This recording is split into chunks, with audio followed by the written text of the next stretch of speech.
It's yet another battle between the best of the West and the beasts of the East. Two first-place teams in the Cape League meet here at Spillane Field on this Wednesday afternoon. Ethan Eibe alongside Kyle Marchak on the Gatemen Baseball Network pregame show here as the Gatemen take on the YD Red Sox for the third time this season. Gatemen coming in with a record of 17-8-1. They sit atop pretty in the Western Division, while the YD Red Sox at 15-8-2, currently the best in the East. Now, there has been a couple of games between these two teams already to this point in the season, and Wareham has fared pretty well, 2-0. It's been a couple of close games between these two teams, huh? Yeah, a couple of close ones. First one, a rain-out, 5-3 win in 6 innings. The second one, 7-3 in favor of Wareham both times. Both have been competitive, but again, Wareham's come out on top.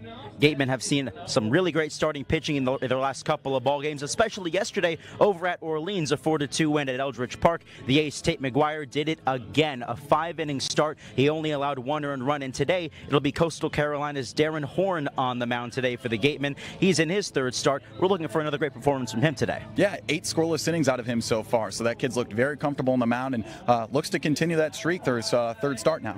Madison Walker standing by now with Darren Horn. Thanks, guys. I'm Madison Walker. I'm here with our starter today, Darren Horn. Darren, third start. How are you feeling right now? How are you preparing? Talk to us a little bit about that. Feeling really good. Got an extra night, couple hours of sleep last night, so that's always nice. Got to the park a little later today, I've been getting to the park kind of early, so I've always wanted to start earlier, so just staying away from the field until it's kind of ready to get going, so I feel really good going into the start today. Did you go to bed earlier? I did. I fell asleep last night at 10 o'clock, which is one of the earliest I've fallen asleep in a while, but, well, not 10 o'clock, more 11, because we got back at 10:30, so I went to bed as soon as I got back home, but yeah, so extra sleep always helps me for sure. I like that. I like that. It really gets you ready, rocking and rolling today. So this is going to be your first time starting against YD. What do you kind of know about their lineup, or how are you kind of preparing for your start against their lineup? Yeah, I mean, I was talking to Griffin. He pitched against them when we played him last time, and he was just pretty much telling me just be aggressive in the strike zone early, mix and match pitches, and just let them just do that, and you should have some success out there. Do you and the pitchers kind of lean on each other, talk about the lineups and the starts while you're here? Oh yeah, for sure. I mean, it's always nice to talk to a guy that faced that lineup and see what he did, and he was successful. He went 5 innings with no runs, so just to kind of pick his brain, see what he did, so I can kind of repeat that tonight and hopefully get the same outcome. Is there anyone kind of specific here in Wareham that's really influenced you in your time here? Any coaches, teammates, anything like that? I mean, of course the coaches. The coaches always, they're always there to help you. And then pretty much all the players, we always talk to each other, tried to learn new things from one another. That's what summer ball is all about. It's coming out here, getting some reps, some playing time, and just learning from some of the best players in the country as well. And the team looks really close this year. How's that chemistry? Oh yeah, I mean we're a close group of guys. I mean I think we got our team for pretty much the rest of the year now. So kind of get to spend the next month with these guys is it's going to be a blast for sure. You're so lucky. Well, good luck tonight, Darren. Thank you. Thanks, Maddie. Great stuff there from her and Darren Horn. His numbers entering play, 7 1/3 innings. He has yet to allow an earned run this season, and he said in that interview that he confided in Griffin O'Connor, the Gatemen starter who last faced the YD Red Sox at their home park. He did pretty well, so not a bad guy to talk to, huh? Yeah, and the YD Red Sox, a team that's 9th in the league in batting average, but 2nd in the league in home runs. So despite the batting average, not necessarily the easiest lineup to face. So Griffin O'Connor did do well. He didn't give up many hits, if any at all, to them. So makes sense. Yeah. On the other side for the YD Red Sox today, it is Sean Youngerman out of Oklahoma State. He's making his 5th start. He enters with a 3.52 ERA. But back to the offensive conversation. We talked about this being an unstoppable force against an immovable object between these two teams. The best offense in the league against the best pitching staff in the league numbers-wise. So that makes for a pretty good matchup today, doesn't it? Yeah, and there's always someone new to step up for Ryan Smythe. I think the depth of this offense is the biggest deal. And among that offense, Murph Gray again had himself a night yesterday out of Orleans. A couple of hits, a couple of ribbies, slugged his 4th home run of the year as well. They call it Murph Mania around here. He now leads the Cape Cod League in hits with 32. It's just been an unbelievable stretch for him. Yeah, you name the stat. So, despite that, I got to go with Murph as my hitter to watch. I know it's kind of redundant, but he leads the league in hits. He's 4th in batting average, but he leads the team in you name it. OPS, slugging, on-base percentage, RBIs with 20. He's top 5 in the league in that category too. So I'm going to go with the easy pick today and say Murph Gray's my hitter to watch. Let's see if Murph Mania can continue. Sam White also a hitter to watch as well. He had a couple of RBIs yesterday at Orleans. So there you have it. It's the Gatemen, it's the Red Sox, and it all goes down here at Spillane Field. 6 o'clock on the Gatemen Baseball Network, powered by Cape League TV.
It's a battle for first place in the Cape Cod Baseball League. Ethan Eibe and Kyle Marchak with you on the Gatemen Baseball Network, powered by Cape League TV, as the Wareham Gatemen host the Yarmouth-Dennis Red Sox on this Wednesday night from Spillane Field. The Gatemen entering with a 17-18-1 record. They are the best in the Cape League West, while the YD Red Sox rule the East at 15-8-2. It's the third meeting between these two clubs this season. Wareham so far owning the season series, 2-0. This is the second visit for the Red Sox here to Spillane Field. As we get set for battle, the Gatemen send Darren Horn to the mound today out of Coastal Carolina, making his third start of the season. He'll oppose Oklahoma State's Sean Youngerman. Kyle, this is going to be a good matchup today, huh? Yeah, simply put, as you said, it's two of the best teams in the league. It's YD with the best pitching staff in the league, arguably, and then pretty unarguably the best offense in the league in the Wareham Gatemen. So no doubt should be a very competitive matchup and perhaps another pitcher's duel. Maybe we will see that. We saw that yesterday against the Orleans Firebirds over at Eldridge Park. Tate McGuire had another terrific start over there as the Gatemen improved to 3-0 on the Firebirds this season. That starting pitching sure has been their strong suit as of late. But like you mentioned, this is the best offense in the Cape League. They lead all Cape teams in batting average, hitting .267, but the YD Red Sox come in with the best pitching staff, an ERA just below 4 at 3.92. They sure have been terrific as well. And one guy to spotlight here, as of late, Murph Gray has just been fantastic as well. Added on his 4th home run of the season yesterday at Orleans, and he knows a thing or two about hitting against this YD team. If you recall, back on July 7th, he slugged 2 home runs against these guys. Yeah, he started that home run streak that he had where he hit 3 big flies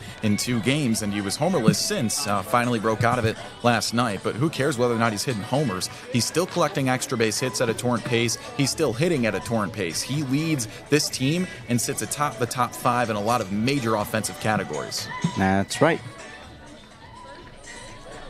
Gatemen coming on at this point, at home at least. It's been a struggle as of late. They've lost 3 of their last 4 games. For some reason, the comforts of Spillane Field haven't been too kind to them as of these last couple of games here. Yeah, it was kind of bizarre. Up until coming off this past off day, it was a team that was maybe catching up with some of the consistent games they were playing more than midway through the season, got tired. It's hard to pinpoint on exactly what it was. It was something different each game.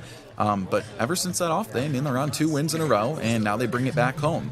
So, yeah, this is a team that feels reset now. See if this team can truly make it a winning streak here as the Wareham Gatemen take the field. We'll give you the starting lineup for the Yarmouth-Dennis Red Sox. It starts with Phoenix Call at the top of the order, the shortstop out of UCLA. R.J. Austin out of Vanderbilt hits second. He's playing center field. UC Irvine's Anthony Martinez in the 3 spot at first base. The cleanup man is Ethan Petrie out of South Carolina. He's in right field. Jackson Chiarello, the left fielder, hits 5th out of Kennesaw State. Gavin Gallagher out of UNC Chapel Hill in the 6th hole at third base. Talmadge LaCroix is behind the plate, hitting 7th also out of South Carolina. Ryan Sprock out of Elon 8th. He's the DH. And South Carolina's Will Tippett is batting 9th. He plays second base tonight. So let's talk a little bit more about Darren Horn, the right-hander out of Coastal Carolina, who missed the entire NCAA season with a labrum injury, looking to reestablish himself here in the Cape Cod Baseball League, and he has done just that through 2 starts. 7 1/3, he's been scoreless. Oh, yeah, and you have to give him credit, right? When you miss an entire collegiate season to a labrum injury, which is something that can be very detrimental and something that sticks around, he has handled it so well. He's taken his time recovering. He is in complete form, and just looking at it from a career trajectory, that leaves so many questions, right? You don't know what you're going to look like when you come back. Well, it looks like a kid that's coming off a fresh season. He is in mid-season form, and this is just his 3rd start. His first start was against the Harwich Mariners back on the 2nd of this month. He spun 4 innings of shutout ball, and then here against Chatham at home back on July 9th, it was another scoreless start. 3 1/3 innings, he struck out 3. They call that fastball slider combination a premium, so we'll see if he can display that today against the YD Red Sox. Jacob Jarrell throws it down, and we're just about set for baseball here from Spillane Field. You can believe it, game 27 of 40 in this Cape Cod League season. It has flown by. Fresh off of the MLB draft as well, both of these rosters looking pretty different here as we get into the second half of the season. As the first pitch to Phoenix call misses outside, ball one.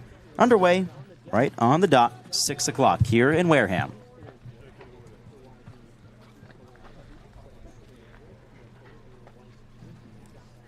Second offering. Call watches ball two. Call, a .267 hitter entering play. Fan favorite amongst Red Sox fans. Horn spins the 2-0. And it misses again. This is a Red Sox lineup that's missing two of its key contributors. Vahiva Aloy, the league leader in home runs with 8, no longer with the Red Sox. He's returned home to Hawaii. And Easton Carmichael is on the bench. Another one of their productive guys as Horn pours in a strike. It's 3-1. And not to mention Drew Burris, not in the lineup. It's interesting how from week to week these teams' lineups will change. I mean, that's Cape Cod Baseball League stuff for you. 3-1. Bang towards short, right at Antonio Jimenez, and that's out number 1. And a perfect segue to the Gatemen defense. In the outfield, it sees Sam White in left, Michael Lippi in center, Reese Chapman in right. It's Murph Gray at third base. We just saw Antonio Jimenez at short. Byram Hopp, the second baseman, with Eli Putnam manning first and catching Jacob Jarrell. R.J. Austin steps in, the Vanderbilt product. He's been pounding the fastball inside here through these first two hitters. Yeah, that's what they preach. Eric Luxus said he's going to bring these kids in. He's going to make them comfortable with just firming stuff in the inside edge to all these hitters. Shows bunt, pops it up, and that goes foul. Now, what's interesting about this lineup, yeah, they're missing a couple of pieces, and you look at their batting average as a team, hitting .239, that's 9th in the league, that's second worst. This is still not an offense you want to just glaze over. I mean, bunt foul. A lot of home runs. Second in the league, 30 home runs as a team this way through the season. I mean, who cares about batting average if it's a team that produces power and gets on base? You don't want to make mistakes to them. There's a reason this team is in first place, that's for sure. The 2-1 delivery. Spins outside. Austin had some success against the Gatemen the last time these two teams faced off. He recorded 3 hits at YD on July 7th.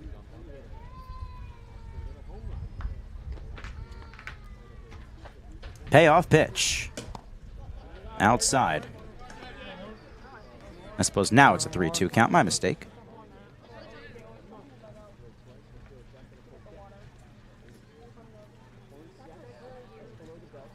Here is the payoff. And we'll do it again. Foul ball hits the light post. That's a good pitch right there. Challenge him with a fastball in.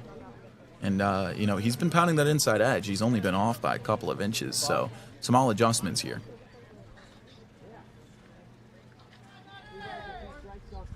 Three-two again, and a swing and a miss. Got him with the off-speed outside. 2 quick outs here in the top of the first for Darren Horn. Oh, that's just an excellent pitch. You got it ready at the dish. You've been basically staying on the inside edge the whole time. He works it to a full count, so you got to execute. And he threw that slider just enough where it looked like it was going to be a strike and then broke away. So here's Anthony Martinez. He takes ball 1. Martinez out of UC Irvine, looking to keep this first inning going.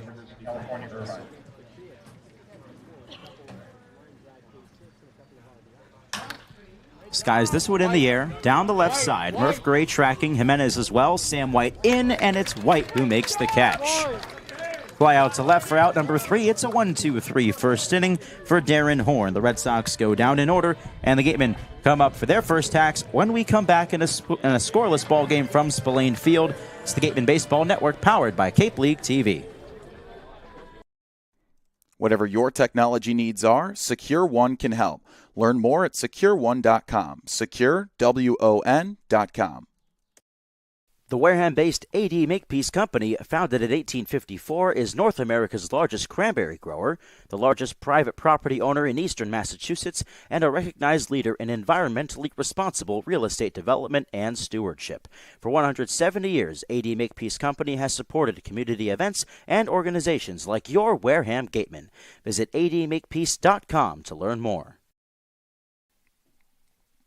Attention baseball fans, are you ready to hit a financial home run? PCT Federal Credit Union is here tonight to make your dreams of home ownership and driving off in that new car a reality.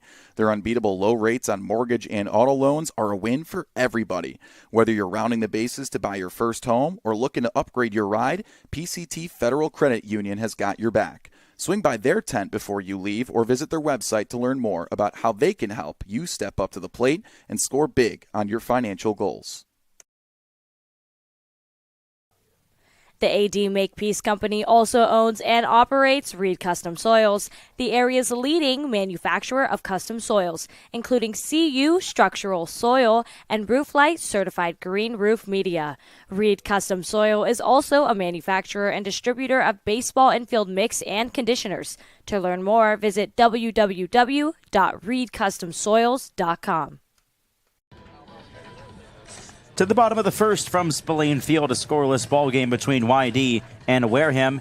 Here's how Ryan Smythe lines up his Gatemen batting order. It starts at the top with Antonio Jimenez, the shortstop out of UCF. Sam White second, the left fielder from West Virginia. Fresno State's Murph Gray third and playing third base. Reese Chapman, the cleanup hitter, the right fielder out of Tennessee. Davidson's Eli Putnam in the 5 spot at first base. It's Nate Early, the DH out of Louisville 6th.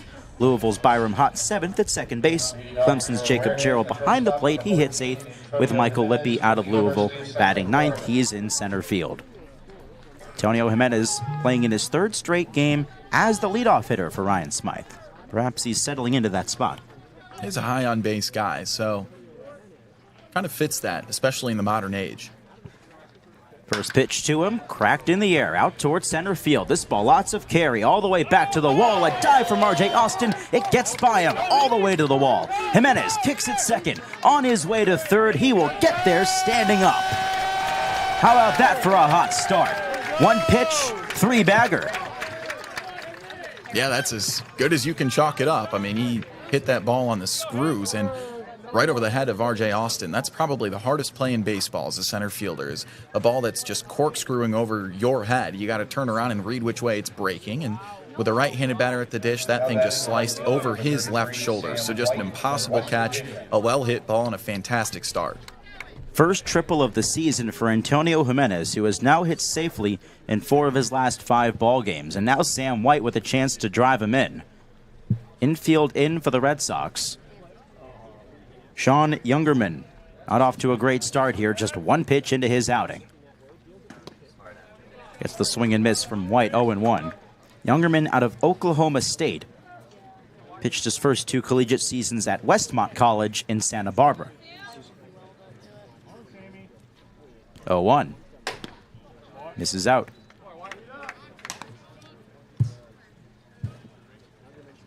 White's been hot as well. Had 2 ribbies yesterday at Orleans on a double. Chases one in the dirt, strike 2.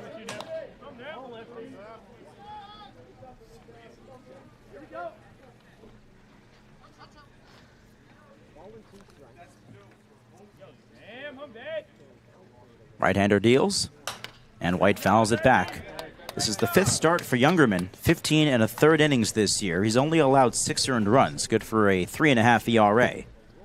He struck out 21, walked only 5. He's been one of the more consistent arms for the Red Sox.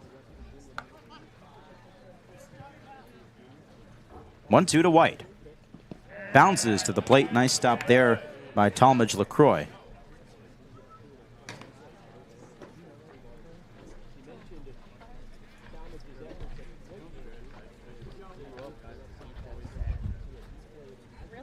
Not exactly a sunny day here at Spillane Field.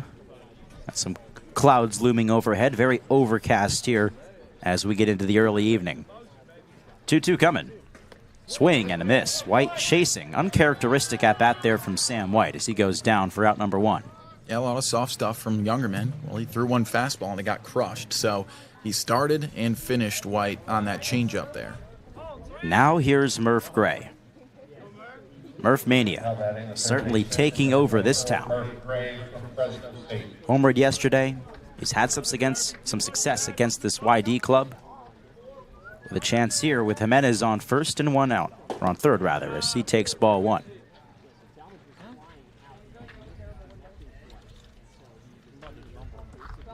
No player in the Cape League has more hits than this man, Murph Gray. 32 entering play. He takes a strike. It's even at 1-1. Fifth in the league in batting average, third in RBI, all over the leaderboards. And a mainstay in this Gatemen lineup. As he watches ball 2 down. He's had multi-hit games in 8 of his last 9 performances. I mean, he's just on a different pace right now than the rest of the league. He's hitting .461 in his last 9 games. Not too shabby, huh? The 2-1. Flipped foul. Credits that approach to just keeping things simple. In fact, we heard it from Jesse Simmons yesterday, the acronym KISS. Keep it simple, stupid. That's just the way that Murph Gray likes to think about it. And it's certainly working for him. 2-2. Just outside. A nice take. I mean, there are a lot of acronyms that he likes. H, HR, RBI. RBI. No shortage of those around here.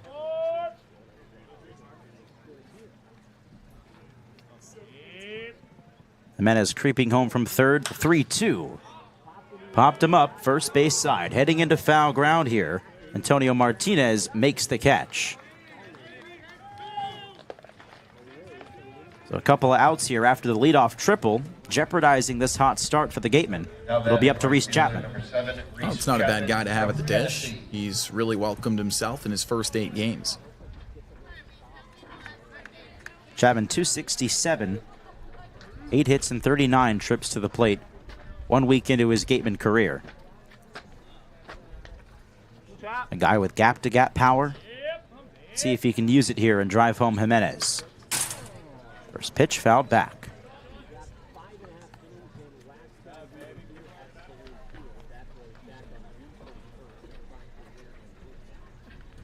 Eli putting him weights on deck if it gets to him.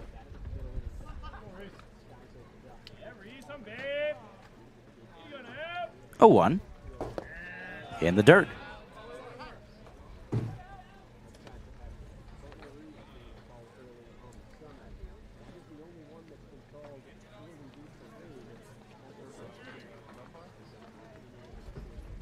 Jimenez a couple of steps off the third base bag. Cut and a miss. Breaking ball inside. Youngerman a strike away from getting out of this jam here in the first inning.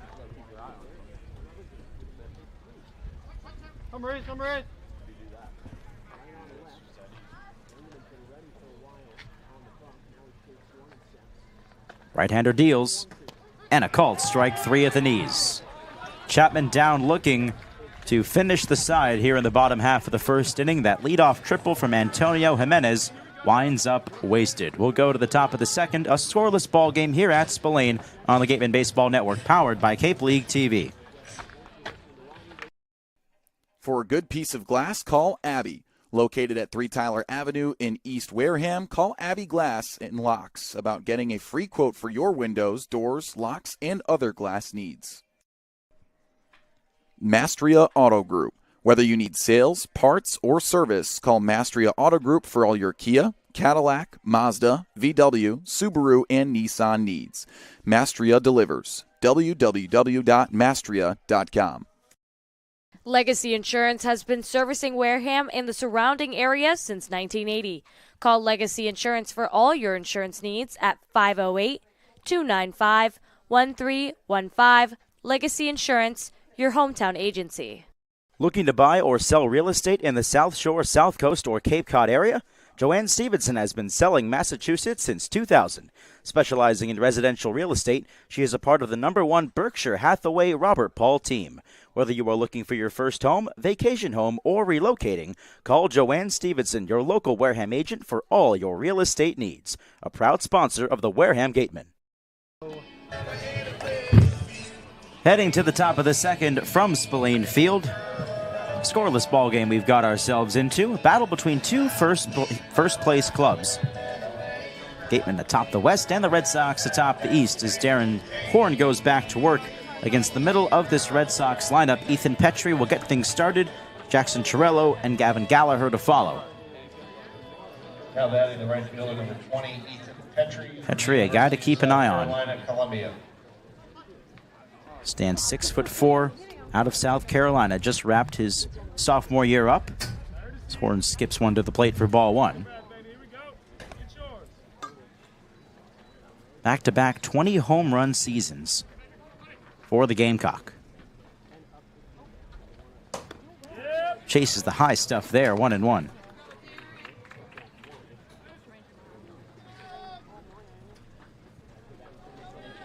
Horn worked a 1-2-3 top of the first.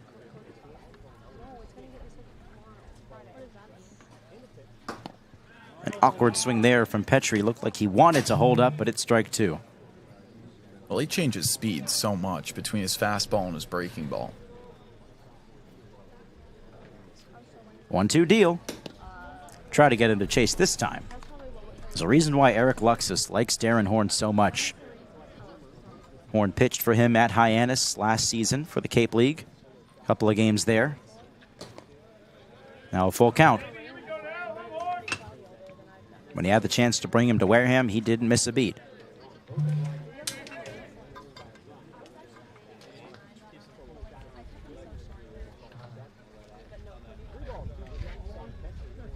Payoff pitch.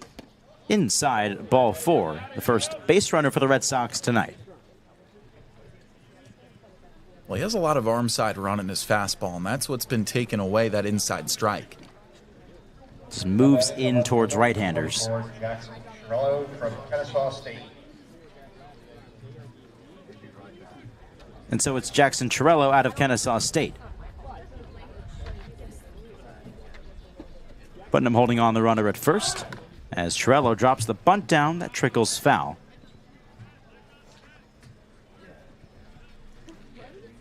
Gaben made a couple of roster moves today. 3 players released, but for some good reasons. Gavin Black cut just due to innings limits, but also Yuel Tejeda and Anthony Susak no longer with the team. They got drafted the last couple of ball games by Major League organizations, so congrats to them. The ball misses outside 1-1. Tonko going to the Texas Rangers in the 8th round, and Yuel Tejeda to the Washington Nationals in the 14th round.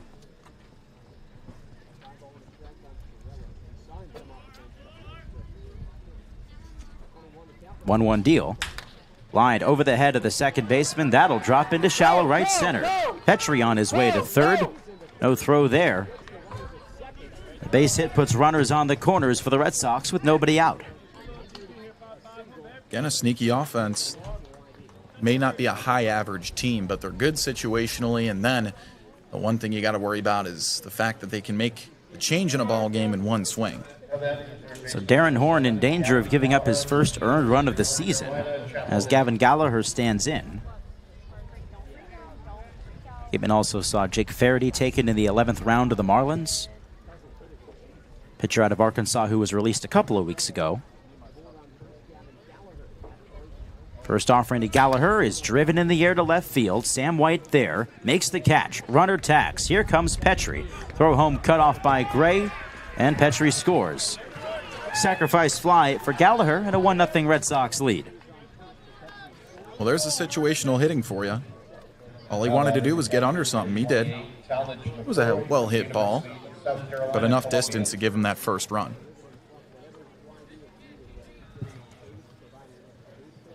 Yarmouth-Dennis also impacted by the draft. They had 25 players, not all from this season, of course, taken in the first-year player draft. Runner goes. Pitch is just outside. No, a called strike. There will be no throw down. Gerald unable to make the transfer happen, and so a stolen base for Chiarello, his third of the season.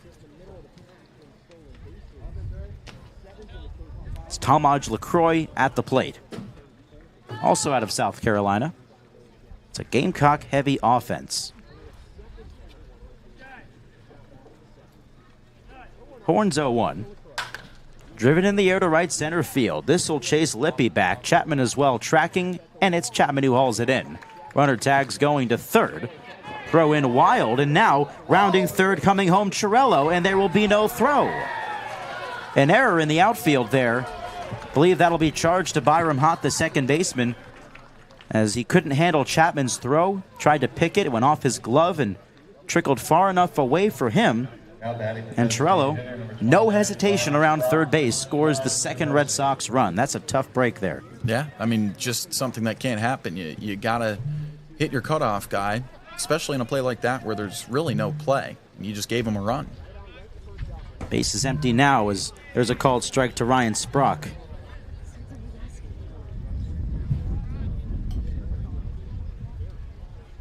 Can't give out these free handouts, especially to a team like this. Error charge to Byram Hott. Unable to field the throw in from Chapman there. The 1-1 off the end of the bat and right into Gerald's glove for the foul tip strike.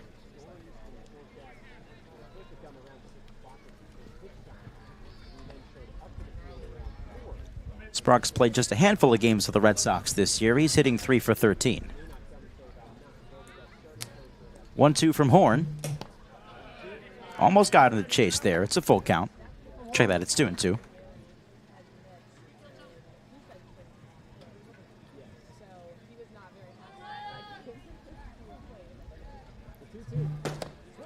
Waved at and missed. Strike 3 gets Horn out of the side, but a couple runs score for the YD Red Sox. Ethan Petrie's leadoff walk brought home by Gavin Gallagher's sacrifice fly, and Jackson Torello scoring on the E4 from Byron Hott. We'll go to the bottom of the second. Gatemen with some work to do here at Spillane on the Gatemen Baseball Network, powered by Cape League TV. Jesse Simmons. And I'm Brendan Summerhill. And this is Catching Up with the Gatemen. All right, so Brendan, junior, Arizona.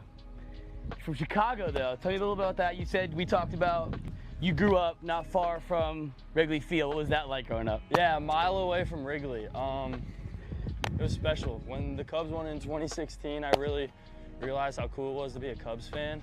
Right. The entire north side of the city was partying for like, a week straight. I was in 7th grade. School got canceled the next day. We all got to go to the parade. It was super fun. It's easy to say that.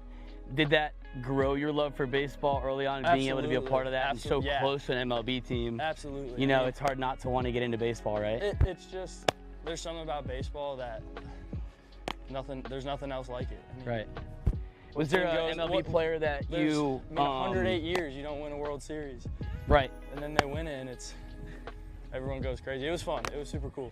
Was there an MLB player that you emulated your swing? You know, you play outfield. We talked about Ellie De La Cruz. You emulate that. Was there a different player growing up that you wanted to be like? I always like to watch YouTube videos like Ken Griffey Jr. He's probably my favorite hitter to ever watch. I wouldn't necessarily say I emulated my swing off his, but It's in college. Bottom second here in Wareham. Gatemen with some work to do, down by a pair here. Eli Putnam stands in as Youngerman deals ball 1. Eli Putnam, Nate Early, and Byram Hott due up for Wareham here in the second. 5, 6, and 7.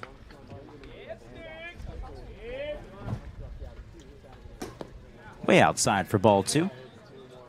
Gatemen had themselves a triple to lead off the bottom of the first inning from Antonio Jimenez. Unfortunately, they couldn't bring him in. A couple of strikeouts and a pop out to the first baseman, and Youngerman found himself out of the jam.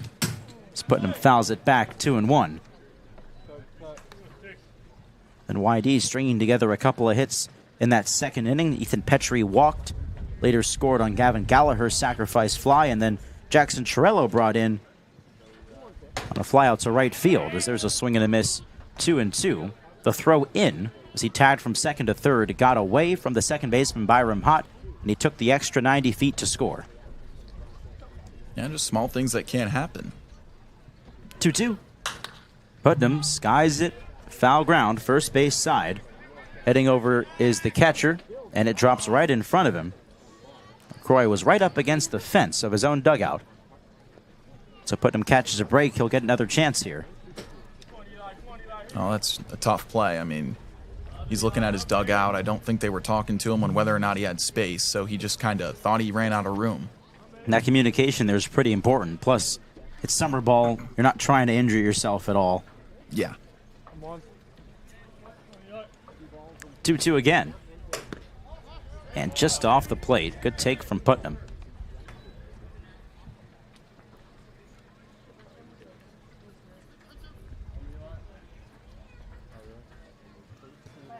Payoff pitch from Youngerman.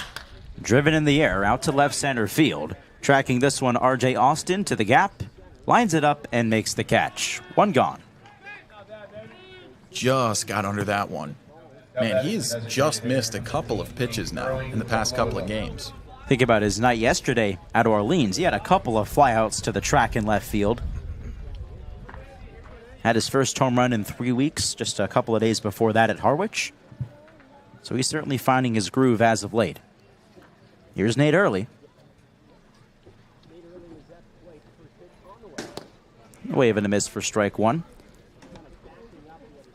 It's just as much a Louisville Cardinal lineup for the Gatemen as it is the South Carolina Gamecock lineup for the Red Sox. 3 Louisville Cardinals in this starting 9 for Wareham is swing and a miss 0-2. Yeah. Second one on deck and third one batting ninth.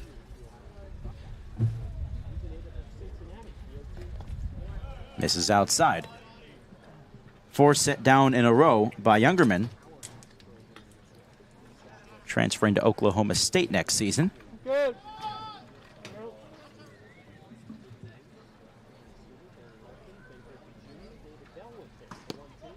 At the knees, but just down low. Close take there, it's 2-2.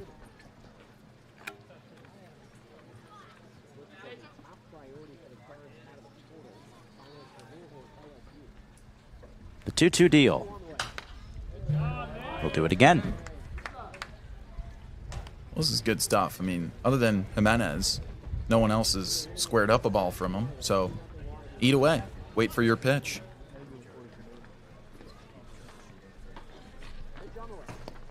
Takes one inside, and now back-to-back full counts here. Running that pitch count up for Youngerman early on.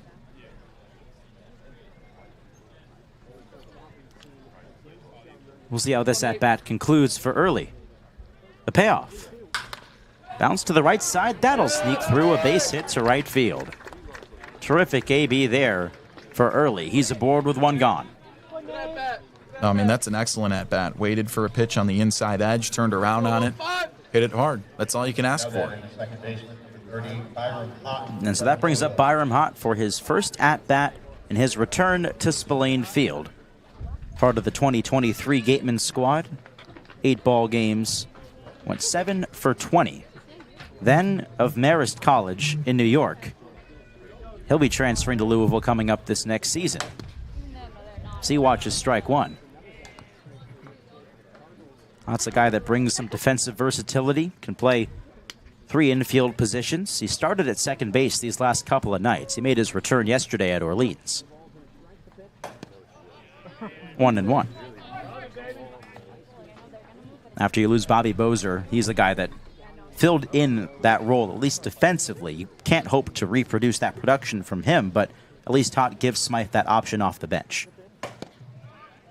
There's a called strike 1-2. Well, that's the thing. I mean, offensively, yeah, Bozer set a high bar. But, like, you just never know with this lineup. I mean, there was a different producer every night. Seems to be that way. The 1-2. Foul back.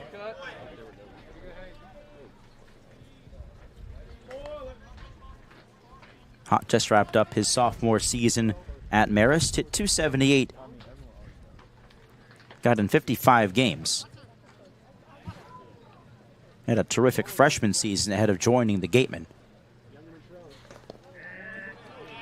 Nice stop in the dirt there from Talmadge LaCroix.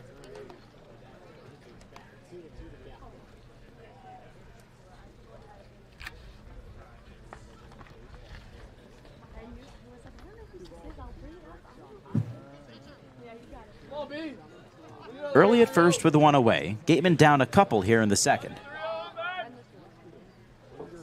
On 2-2. Once again, Hott battling up there.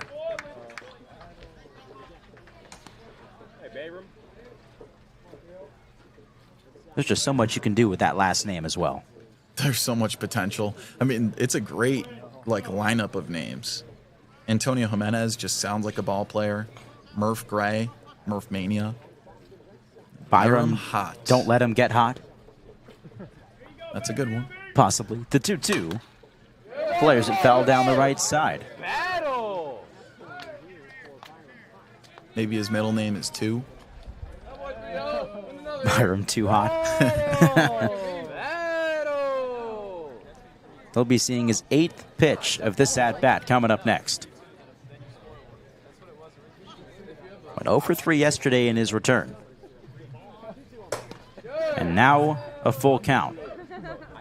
3 batters and 3 full counts in this second inning for Sean Youngerman.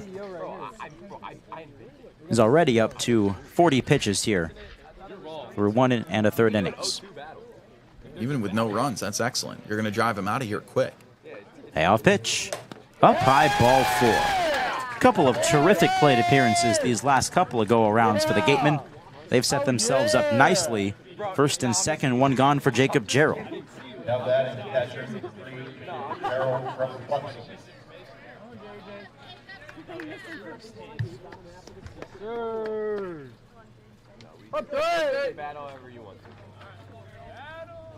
Gerald, a guy who's found the stick as of late, homered a couple of days ago at Harwich.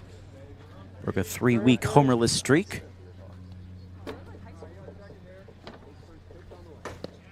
Watches strike 1.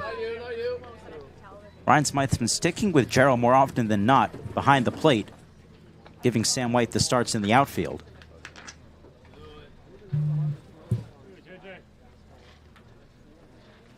Early at second, hot at first. The 0-1, cut on and missed.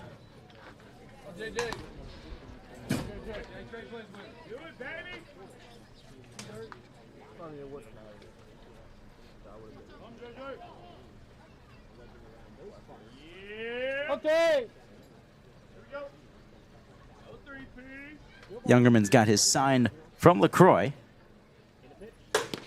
And a 3-pitch strikeout of Gerald. That's how he gets his second out. Well, he changed eye levels great there. Started low and outside with a slider, and then got him to chase 2 heaters. Gatemen were unable to capitalize in the first inning after the Jimenez triple. Youngerman retired 3 in a row to get out of it. Now it's 2 on and 2 away for Michael Lippy. Tying runs aboard. Youngerman deals ball 1. Lippy's first start just about a week. Hitting just $175. Hasn't all fallen into place for him this summer, but he stayed consistent out there. He puts one on the ground towards short, gathered in by Call, and that's out number 3. Bit of a low throw, but Martinez able to snare it, and the Gatemen are finished here in the second. They leave a couple more on. We're on our way to the third. A 2-0 Red Sox lead on the Gatemen Baseball Network, powered by Cape League TV. Welcome into our first edition of the Wareham Walk-Off in 2024. And our first guest, as we get to know you, is Tony Pluta, a right-handed pitcher out of Arizona. You ready to roll? Let's do it. Let's do it. All right, Tony. Well, you're from Chicago, so what brought you out west to Arizona? So my recruiting coordinator at Arizona knew my high school coach really well and knows that whole area very well. So it's just kind of how I got connected with them. Gotcha. So they reached out to you in high school. You told me you topped out at 95 in high school, so pretty easy to get noticed? Yeah, that definitely helps. But, you know, going to all the tournaments and all that kind of thing helps. Okay, well, on top of that, you've developed some accolades in your short career in college baseball so far. You were in the Northwoods last year, and then college ball treated you well in 2024. Your spring was pretty fun. How about that Pac-12 championship? What was that like? It was amazing, especially being the last Pac-12 championship. It was an awesome feeling to win the last Pac-12 game ever. Yeah, and then Brendan Summerhill, your Gateman teammate, hit the walk-off. So is it cool to share that moment with your Summer teammate as well? Oh yeah, it's great. Every moment with Summer is something special, so it's great to have a teammate like that. Speaking of Summer, you've been to a lot of different baseball destinations. This is kind of your first one for an extended period of time out east. Where does Wareham rank all time?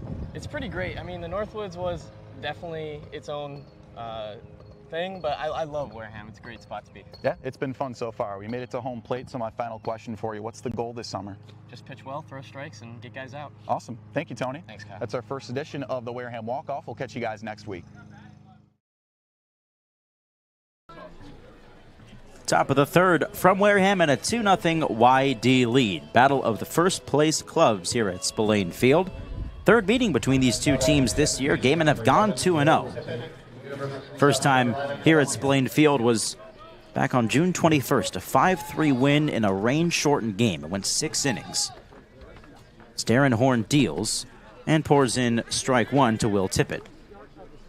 A couple of weeks later, July 7th at YD, Gatemen walked away with a 7-3 win, so looking to improve to 3-0 on the Sox this season. Back-to-back takes and a couple of called strikes. Red Sox cashed in for a pair in the top of the second. Horn's 0-2, misses out. Gatemen unable to cash in their offensive innings. Left on a leadoff triple in the first and 2 more here in the second. Horn deals, and it's ball 2. Horn's just got this, I mean, he's 6'4", these long arms, just above sidearm, like a 3/4 arm slot. It's so hard to locate a fastball like that. Misses out again, a full count. You mentioned the arm side run. When he tries to put that ball on the inner half of the plate to right-handed hitters, it tails inside. See what he comes back with here on 3-2. And there it was, inside ball 4. Second walk of the game for Horn, leadoff man aboard for YD. Well, mentally, that's such a difficult pitch to throw because with the amount of arm side run he has on his fastball, he would have to start his fastball either on the outside part of the plate or down the middle. And not easy to tell a pitcher to start a pitch down the middle, you know, just mentally. So wired to nip the corners, live on the edge. Runner goes, pitches down, throw from Gerald, goes off the glove of Hott, trickles into shallow center field. Tippett on his way to third, no throw there. See how they score that one. Jacob Gerald, that throw a bit wide to the right, and Hott was unable to haul it in. Yeah, talk about arm side run. Well, that throw definitely sliced away from Hott. So runner on third, nobody out, the infield in. And there's ball 2 to Phoenix Call. Back to the top of the order for YD. Call lined out to short to begin this ball game. And he's drilled. Fastball got away from Horn, and Call trots down to first base, right in the backside. Yep. Another one just left up, arm side. He's just having trouble pinpointing that fastball. And for the first time, we'll see a visit from Eric Luxus, pitching coach out of the Gatemen dugout.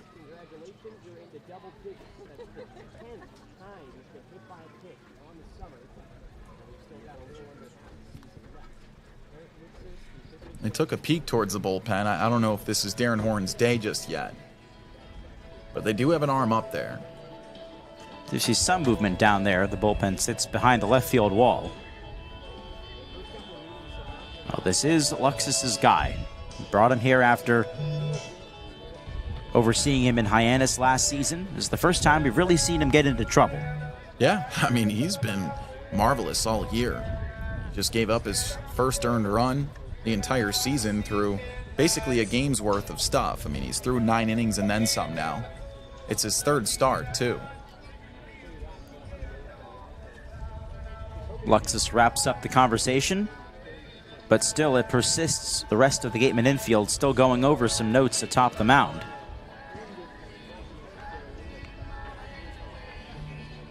Really looks like Antonio Jimenez and Jacob Gerald were leading that conversation.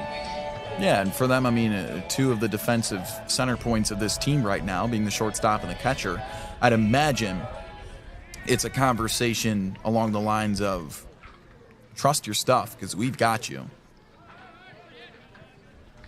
YD up a pair. They're looking for more. First and third, nobody out for R.J. Austin. At first, a pickoff play to first base. Call is back in there. Call third in the league in stolen bases. He's got 14, so certainly a candidate to run. Austin takes a strike.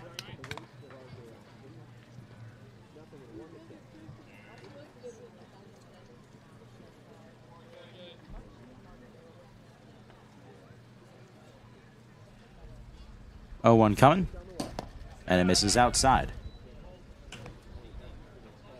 Yeah, I think Austin's literally just waiting for a strike.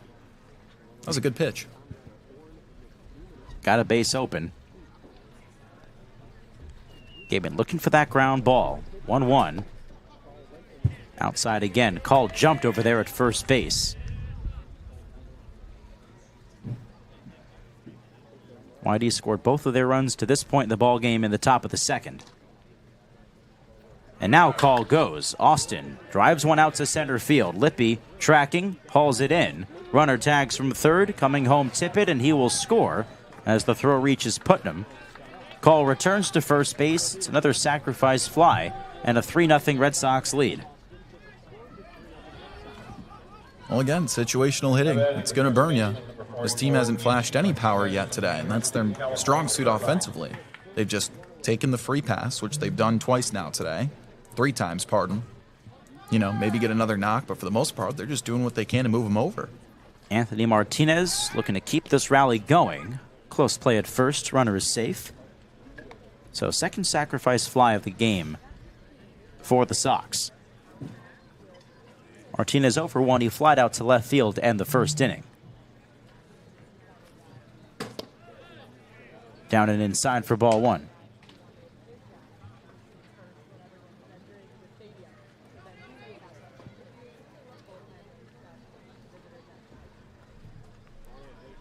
Ground ball could get Horn out of it. That one yanked down the right side. It's off the fence down there. The YD bullpen springs into action to get that foul ball.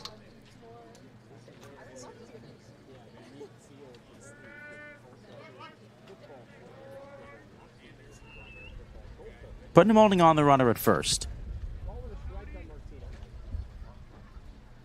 Horn with the 1-1. Pitch outside, throw down to second again. Jimenez the tag, and they got him. Jacob Gerald guns down his 5th base runner of the season, and that's out number 2. Well, he's proven to be super effective defensively. Him and Giovanni Cueto have both been so strong in terms of just having a high efficiency of gunning those runners down.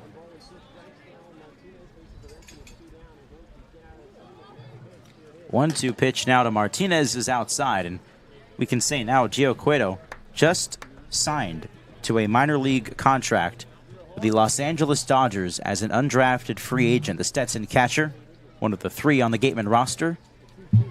It's Martinez skies one in the air out to center field. Chapman over, so is Lippy, and Lippy's got it. Out number 3. YD adds a sacrifice fly for R.J. Austin, and the Red Sox lead at 3-0 heading to the bottom of the third from Spillane on the Gatemen Baseball Network, powered by Cape League TV. I couldn't get out, so they stopped the game. Umpires actually had to peel me out of the fence. They had to pull the fence. And an incredible guest for us today on the pod, in the words of the great Jason Stark, writer, broadcaster, and distinguished former major leaguer, Doug Glanville. Doug, it is terrific to have you on today. So, any favorite ballparks that you visited while you were in the Cape? Yeah, I mean, of course, you got to love Spillane Field with like the all dirt infield or whatever he had going there, the darkened dirt. Let me see. Well, Bourne, I didn't like Bourne because one time I slid for a ball. I was doing that cool move where the ball's up against the fence and you slide around it and then pop up and throw. And then I slid and went through the fence. So my leg got caught in the fence and I couldn't do it. I had to roll the ball to the right fielder and I couldn't get out. So they stopped the game. Umpires actually had to peel me out of the fence and to pull the fence. So, Oh my God. so that wasn't a good memory. So Bourne, the fog always rolled in there.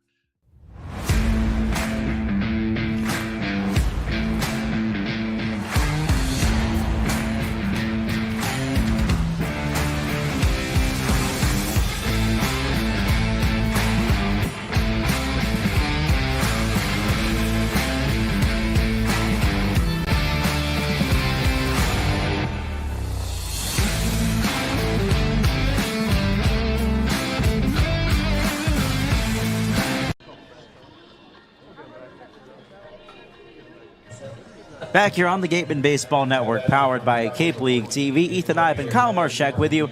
Our sideline reporter tonight, Madison Walker. We'll hear from her at the end of the fourth inning, and our producers, Joseph Patrick Henry and Allison DeWitt.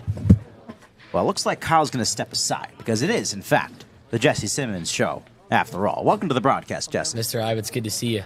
Here's Antonio Jimenez. He swings and misses for strike one. It's a 3-0 YD lead. The Gatemen just haven't been able to cash in on their opportunities so far. Yeah, I mean, right there, how about Jimenez? Way to start the game off there, burning a very good center fielder in R.J. Austin, first pitch of the game.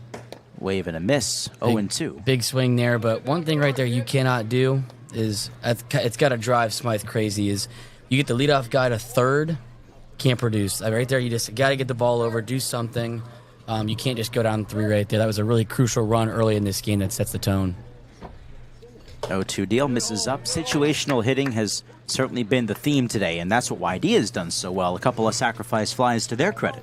Yeah, well, that too, though. The free base, I think, has been very big in this game already. Throwing the ball around the yard, little lackadaisical throw there from center field last inning, allows a runner to score. As I've talked to Coach Smythe in the past couple of games, he goes, when we beat ourselves, it's self-infliction. And usually, and we've seen that too, as good as this record is for this team, top the entire league, when they lose, it tends to be beating themselves, and they make the mental errors. And right here early in the game, we've seen a few, only one in the box score, now 2 in the box score, but I know they just need to clean up the little things and do the little things right the rest of the game. Let's see if they can clean it up. The 2-2. Jimenez watches it outside. They put together some decent at-bats here against Sean Youngerman. A whole lot of full counts today. Absolutely. And then how about Nate Early's at-bat? 0-2, worked it back, ended up chopping one through the hole over there. Love that from him and love that approach. He's switched it up with the way he's been swinging as well. Payoff pitch, lofted in the air out to left field. Charging in Jackson Chirello, and he hauls it in for out number 1. Jimenez just gets under that fly ball there, but overall, a lot of loud outs lately, especially from Eli Putnam in this order as well. Last night at Orleans, the wind blew down, I would say, at least 1, if not 2 potential home runs that were on that warning track with that 30-mile-an-hour wind that we saw yesterday. And early in the first inning, hit a ball that from off the bat looked pretty nice and just fell down. Another guy who can swing it really well at times when needed is Sam White as he digs in here for his second at-bat. And Sam White was one of those guys that defied Mother Nature. He defied the wind yesterday with a 2-run double. And he waves and misses at strike 1. Yeah, Sam White, a lot of success at Orleans so far this year. Had a great debut. He's been carrying a good bat, good glove. Look to see get him on base here in the 3rd inning. Bounces one up the middle, charging in. Phoenix call, gathers and throws out number 2.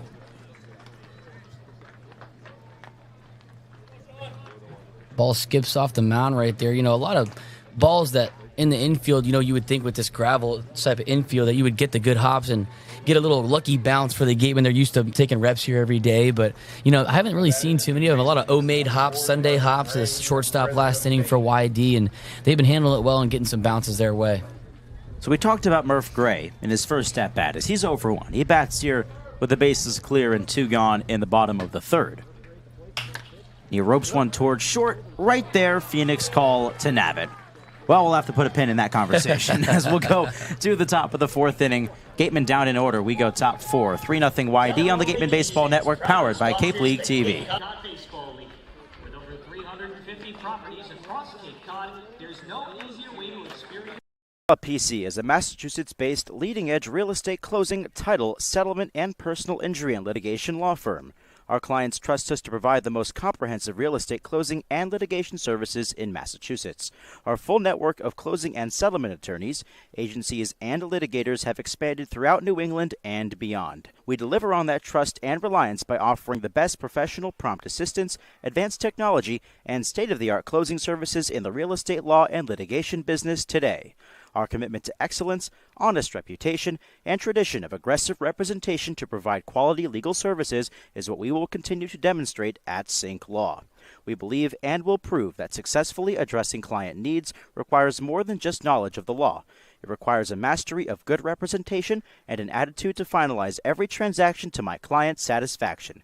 Live life to the fullest and let us Sync Law.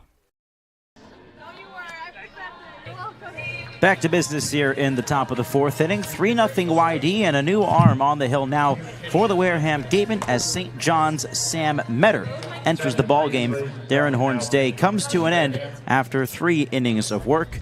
For Metter, this is his 7th appearance, ERA just under 5. He's given up 6 earned runs over 11 1/3 innings. A guy who was originally released from this team at the very end of June, added back a couple of weeks later, and he's been a mainstay in Ryan Smythe's bullpen this year. Yeah, steps back in here looking to prove himself. He's over the top right there with a fastball, low 90s. He can work it, and he likes to tunnel a slider off that, too, with a good changeup. Look to see him work back here, and, he's here to earn himself another spot again and prove that he does belong here, and I believe he does belong here. But he's here to do that as well. Final line for Darren Horn. 3 innings, he just gave up 1 hit. 3 runs, 2 of them earned. He walked 2 and struck out 2. How would you evaluate his performance? I would say the way you evaluate his performance is in the field. It's not exactly what he did. He got put in a couple unfortunate situations there, like we said, with that free base is a stat you won't really see often. But with just a little, got to clean it up in the infield, the outfield, and unfortunately, Horn is the one that has to take that blow, and it shows on his record. Gerald throws it down. We're set to begin the top of the fourth inning. Heart of the order due up for the YD Red Sox. Ethan Petrie, Jackson Chiarello, and Gavin Gallagher. 2 in the second. They added on 1 more in the third inning. A couple of sacrifice flies today for Gallagher and R.J. Austin. Run also scoring on a misplay in the infield. It's been the story of this evening. And just 1 hit for YD to this point. Metter deals. At the knees, strike 1 to Petrie. A guy that we're accustomed to seeing, a couple of SEC guys, and watching Petrie at South Carolina, he is a destroyer. Yeah, I tell you what, just from watching him all year at South Carolina, as that pitch 0-1 gets away to even the count 1-1, slider just off. I tell you what, as this lineup for YD is so star-studded on paper with Drew Burris and all these other players, I have said multiple times that I think this South Carolina hitter right here is the best all-around player in this lineup. I think he's a guy that this time next year could be making some serious money, and he's got a big league bat. Just off the plate, 2-1. Guy who can catch and play the outfield. That's right, Florida native. Makes sense. A lot of good, good players come out of Florida as well, the state of Florida itself, and he's found his way up here in the Cape and at South Carolina. Metter misses outside again. It's 3-1. Petrie walked and scored in that second inning.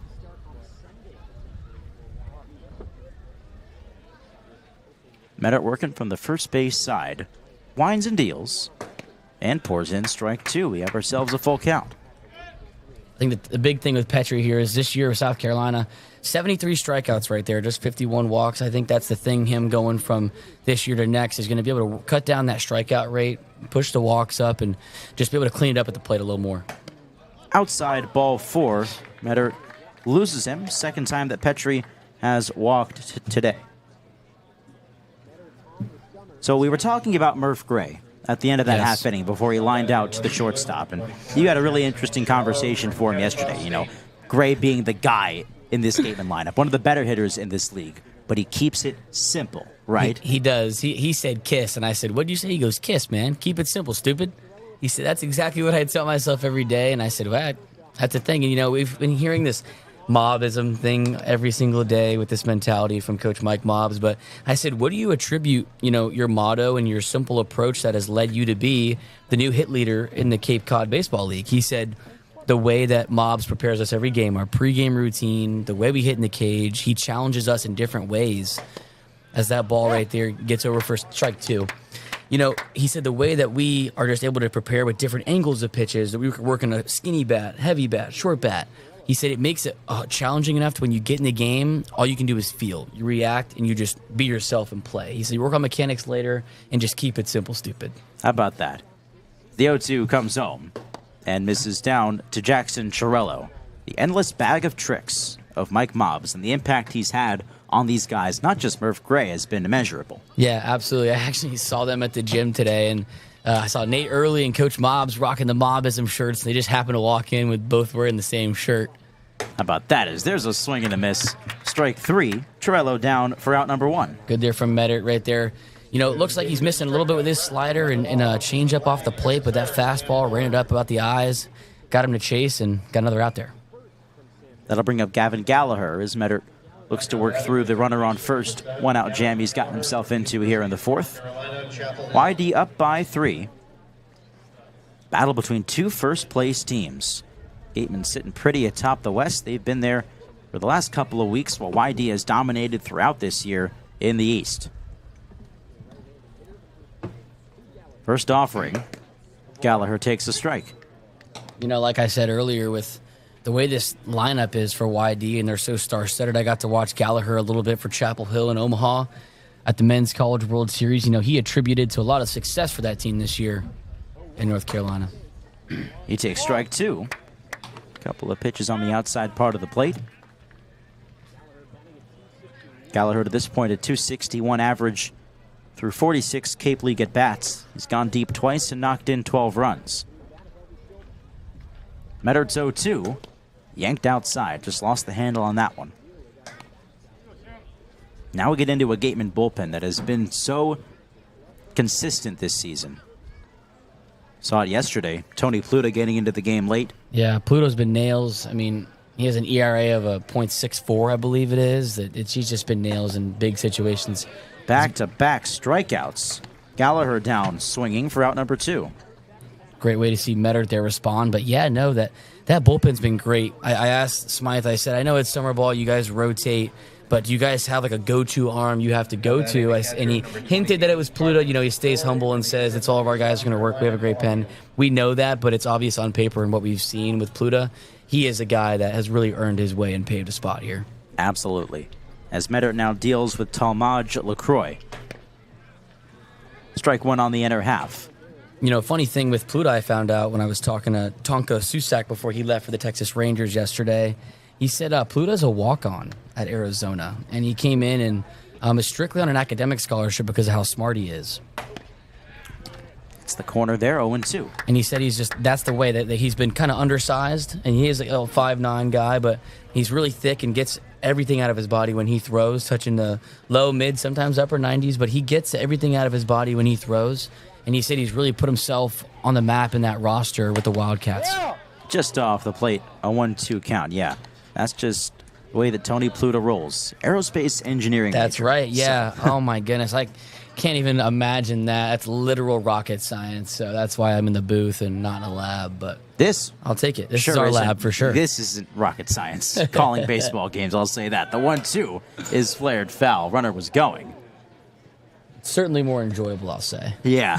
I am not a particular fan of math, though I can calculate batting average, and that's about it. I was an accounting major for a semester, 1 year, but fell asleep in my first class and knew, this is not for me. This is not for me. It's okay. I'm glad the path has led you here. Amen, me too. 1-2 from Meddert. And there goes the bat. It hits off the light pole. Bing bong. Well, LaCroix's going to have to go and retrieve the lumber. Otherwise, that one was probably headed for the area behind the Gateman dugout. Lumber off the lumber as he let go of that bat. It hits the telephone pole here, right? Aligning with the third base dugout.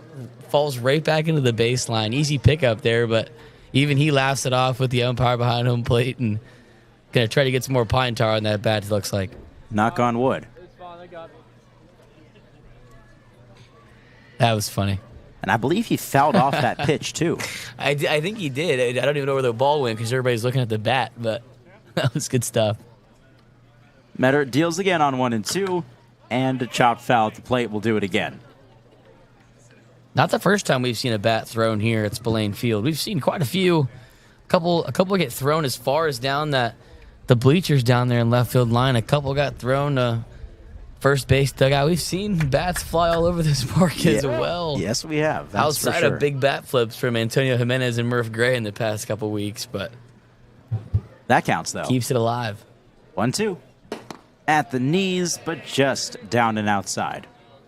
Looked good from up here. Like we say back home, it looks like it got too much plate. Umpire missed it, but nevertheless, 2-2 count even here with 2 outs. Runner on for Meddert. Petrie at first with 2 away. Meddart's 2-2. Laced foul. 3-0 Sox lead. They scored twice in the second, added on one more in the third. Meddert, in his first inning of relief for Darren Horn, has thrown 21 pitches.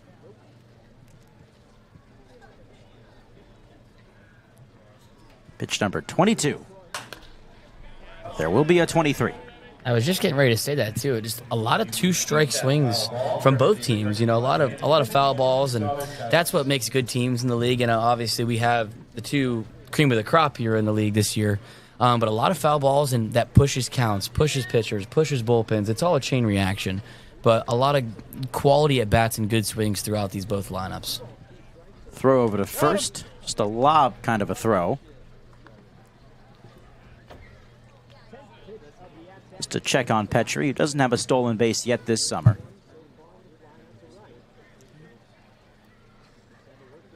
Two again. Cracked in the air to center field. Tracking it, Michael Lippy. Camped out underneath. Out number 3.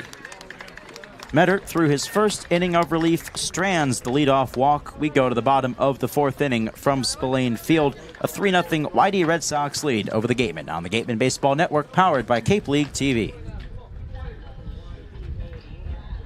Jesse Simmons. I'm Sam White. And this is Catching Up with the Gatemen.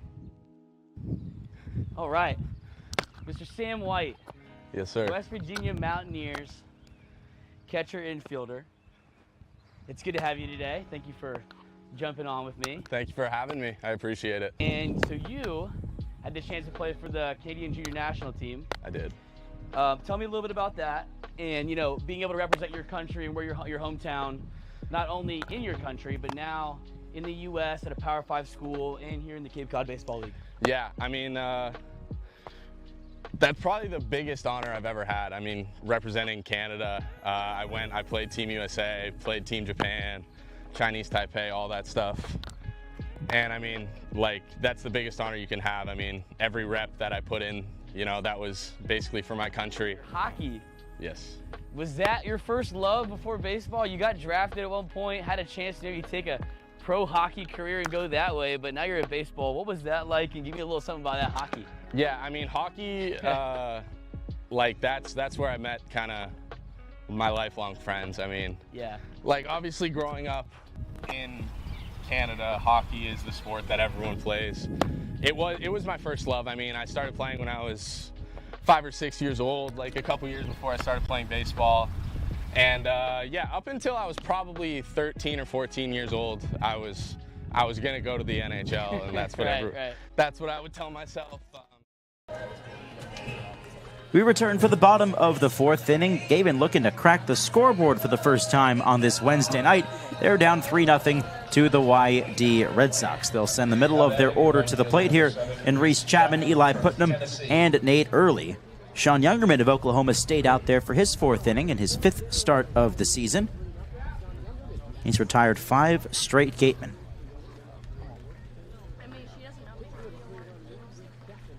First pitch to Chapman. A wave and a miss at strike 1. We welcome back to the broadcast Kyle Marchak. Good to have you back, buddy. Well, thank you very much for having me. Did you get into any trouble on your inning off? Other than getting the hiccups, I did find a doggo of the day. Oh, I love to hear that. As Chapman again comes up empty 0-2. This little black floof ball named Coco. Cocker Spaniel. Loves baseball. Cocker Spaniel. How about that? I'm going to have to go and check out this dog for myself. How old is she? I couldn't tell. I mean, Cocker Spaniels don't get big. Yeah. So it could be anything. Check swing. Did he go? Yes, he did. Says the third base umpire, Sam Finn. Chapman out number 1. Calling balls and strikes today is J.C. Fernandez. It's Timothy Carey at first base to complete the 3-man crew. Good old Tim Carey. It's too close to Jim Carrey for my liking. Nothing funny about umpiring, though. At times it can be. If you have an entertaining player who's cracking jokes, you know, if Gavin Gallagher's having some fun with him down there at third base, is putting him swings and misses for strike 1. Man, I miss Bobby Bozer. Bobby Bozer was always yapping to the third base umpire, whether he liked it or not. In the dirt. Bozer was always a guy who never took himself too seriously, always had a smile on his face. No matter the score, he was having a good time. Wonder what he's up to. Check swing, yes, Putnam went, and it's 1-2. Bozer was not selected, though we heard some possibilities from him. Be looking for another school to attend this coming season. Announcing his portal entry after 3 years at USF. A swing and a miss, putting him down on strikes. 5th K of the game for Youngerman, who was rolling here in the 4th. Well, he's retired 7 straight now. I mean, this offense just unable to find anything. They have 2 hits today, no runs. And then defensively, they just haven't been keen either. So they've given up 3 runs on one hit. Pardon me. And there it was. It'll happen. Hey, we're all victims. That one skips off the umpire. J.C. Fernandez got a footful of that one. Ball 1 to early. I, too, have had hiccups on the broadcast once upon a time. I'm now going to hold my breath. Good luck. And Godspeed, Kyle Marchak. Early destroys this one down the right side. Going after it, Petrie into the corner. That's a fair ball. Early on his way to second with a 2-out double. His 6th double of the season. Breaks the streak of 7 straight Gatemen retired. Signs of life here in the 4th inning. Oh, it's big. I mean, got the pitch he needed, waited for an off-speed on the inside edge, and just hooked that thing down the line. You've swallowed a fly at one point in this season. Now you're dealing with a bout of hiccups. Guess what? I had that happen to me just a couple of days ago at Harwich, and you know what I did? What? I followed my father's advice from when I was 5 years old. I learned this trick. Just drink some water, hold it in your mouth, bend down all the way so you're practically upside down, and swallow said water. And now Kyle Marchak is attempting this trick. Do as you must. Byram Hott with a 1-0 count. It worked for me. That's all I have to say. So I hope it works for you, Kyle. And time called by Byram Hott. Might take a second to kick in, Kyle, but I believe in my methods. Now this is when we need to implement the in-booth camera. Yes, we will. We're working on that, folks. We give you too much comedy to not have our faces featured at least one point in this season. Hey, be hot now. 1-0 deal, and Hot watches a strike. I wonder what fans who may have not watched the pre- or post-game shows think we look like. Well, if you haven't watched the pre- and post-game shows, I mean, what are you doing? And that's what I'm saying. Go check them out on the Gatemen Baseball YouTube page. Shameless self-promotion. The 1-1 is outside. Try to give you as much information as you, the audience, would need. Set you up for the ball game, recap them afterwards. Fun interviews in there as well from Madison Walker. It's always a good time. The 2-1 deal. Hot can't hold up, and it's even at 2 strikes. He's got early at second with 2 gone. Gatemen down by 3 here in the 4th.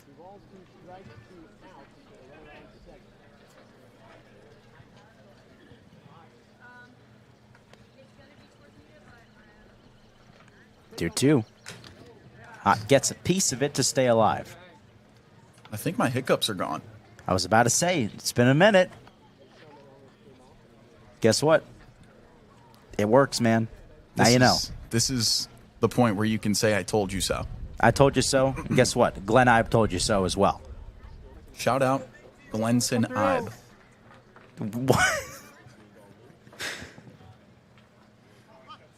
What? Glenn isn't short for Glenson? No, not in this case. 2-2. And that's ball 3. You know, like Ben, Benson. Or here's a better one. Kyle? Kyleson? No. Glenjamin. Where are you getting this from? What are you doing? Well, I mean, there's no way his full first name is just Glenn. It's short for something. No, well, it's... I hate to break it to you, buddy. The payoff pitch. Swing and a miss. Hot down on strikes. Thank God. Okay, let's go to the top of the 5th inning. Gatemen again come up empty, but let's send it down now for more on the sidelines. Madison Walker, what do you got? Thank you so much, Ethan. I'm in a little bit of a different spot today, but I still got some good info for you. So I actually got to talk to the sideline reporter of YD before the game, right? She told me the biggest problem for YD was that they aren't scoring their runs early. And I'm sitting here up on the scout deck with Jesse. He said, give me a game prediction. I said, we'll win as long as we don't let YD score early. I think I might have jinxed us just a little bit. Come back. I mean, we've seen a first pitch triple from Antonio. We've seen Nate Early get out there. I mean, if we can start hitting these balls how we normally do, I think we could come back. We're a team that likes to come back in the end. A little tight, you know, keep people on their toes. So hopefully that's something we can figure out and keep the runs at bay for YD. So that's all I got for you now. I'm going to throw it back up to you guys in the booth. Thank you, Madison. And yeah, to her point, it's been YD's calling card as of late. They've been able to score early here today, but more importantly, they've kept a nice Gateman offense off the board. A Gateman offense that has now left 4 runners on base. Crucial moments, they just haven't been able to get it done today, Kyle. Yeah, I mean, this is a squad that, every other game they might struggle with just bringing guys in. YD has not out-hit the Gatemen today. They've just been better in situations. They've driven in guys. They've gotten 2 sack flies so far, and they also haven't made any defensive mistakes, which we know Wareham can struggle with from time to time, and they have 2 errors today. 6 strikeouts for Sean Youngerman, including 3 in that 4th inning. Sam Meddard out there for his 2nd inning of relief. He'll face 8-9-1 for the Red Sox. Ryan Sprock, Will Tippett, and Phoenix Call.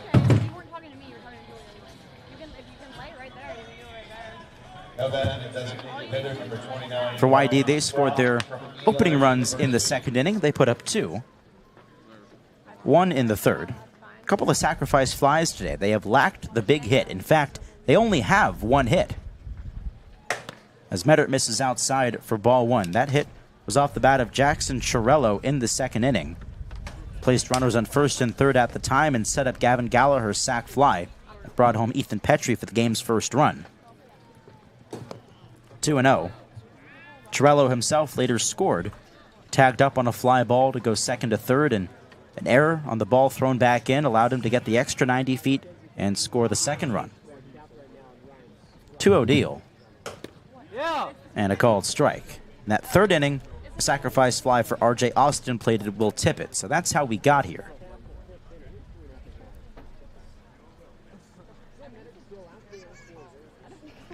Two on to Sprock. Checks his swing. He did not go. Well, this offense been more patient, too. I mean, when's the last time we've seen a Gateman lay off a pitch like that? 3-1 right back up the middle. Meddard has to duck out of the way. A scorching line drive and a leadoff single. Well, then he got his pitch. I mean, that's a fastball middle, pretty much.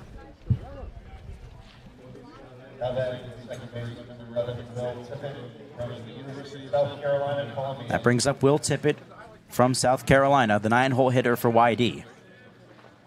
So it is safe to say that your hiccups are gone. Yeah, and I'm still hung up on what Glenn is short for. It's not short for anything. I have you know. Here's ball 1 upstairs. I'll get him to call you later. He'll tell you himself. So I said Glenson. There's Glenjamin. I'm going to get a phone call in the next 30 seconds. Watch. 1-0. And a called strike. Glenifer. Stop talking. All right, I'm done. I'm muting you. I'm done. Unreal. And Joe is looking up what is Glenn short for on Google. Why are you... Stop. I'm not having this right now. Well, I'll just have you guys know that what he looked up does reconfirm my suspicions. But I'll leave it at that, out of respect to Mr. Glenn Eibe. Unless there's something my dad isn't telling me, which is entirely possible. Can't rule it out. If it makes you feel better, my dad's name is Jim. I was about to say, it's only fair that you give your take, because this one down, it's 2-1. Have at it. I don't want to do that, though. Jimifer. Jimifer? I feel like Jimothy would be better. Jimothy? Yeah.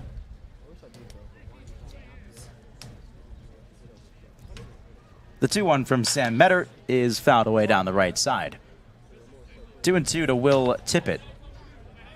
And Will could be anything. Will could be Rob, Bob. So many options. William becomes... Okay, I'm done. Well, we also have a Samuel on the mound. What's in a name? 2-2. Call. Strike 3. Down goes Tippett for out number 1. That's another game that strikeout brought to you by the law offices of Lang, X. Ferris, and Bullard.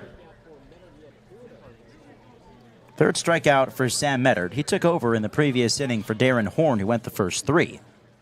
Now it's back to the top for YD. Phoenix Call steps up. Runner at first is Ryan Sprock. Gatemen down by 3 here in the 5th, as Mettert pours in strike 1. How about that frame job? Pitch framing, we talked about it the other day at Harwich. An art that could soon be all but non-existent with the advent of automatic balls and strikes, as this one chopped up the middle, charging in Jimenez. He'll take it to the bag himself, throw to first, not in time. Putting him unable to dig that ball out, but I had a feeling that call might have been safe either way. Yeah, he was step by step, and I mean, there's a reason why Call's the leadoff hitter, right? That kid moves, and when he gets on base, he's a threat. Leads the team and is one of the best base stealers in the league, 14 stolen bases. Sprock crossed off on the play at second. Jimenez took it to the bag himself. 2 gone for R.J. Austin, not out of the woods yet. This Austin guy, not one to trifle with. Mettert throws to first. I mean, what's in the name? Who names their kid Phoenix? Phoenix Call? That's one amazing name. Can we be honest? Elite baseball name stuff right there. Like, I just want to know how that happened. This one's outside 1-0. Oh, he's so cute. Let's name him Phoenix. Like, it's a great name. It is. I mean, it's great stuff. Objectively.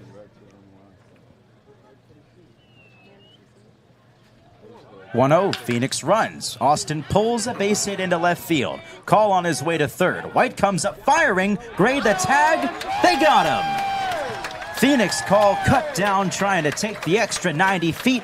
Sam White gets credit for his second outfield assist of the season.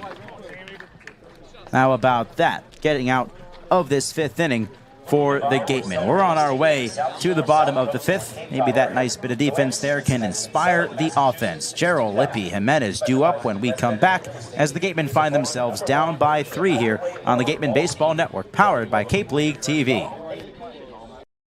Welcome into our second edition of the Wareham Walk-Off. I'm Kyle Marchak, joined by an infielder for the Wareham Gatemen, Antonio Jimenez. You ready to roll? Yes, sir. Let's do it. Let's do it. All right. Well, your new commitment. You're going to UCF now. Did that commitment come about? Yeah, man. I just wanted to go somewhere where basically I had a good relationship with the coach, and it's always nice to stay home near my family. You know, it's only like 3 hours away, so I felt like I had a good connection with the coach. Just wanted like a nice fresh start, and you know, I'm just super excited for the new opportunity. Well, we've got Mike Mobbs over there, barefoot, mowing the lawn right now. You said he's a very down-to-earth guy. He's the hitting coach for the Gatemen.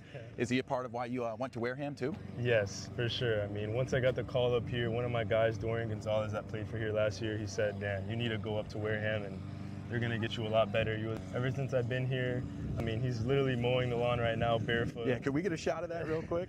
Look at him. Inspirational.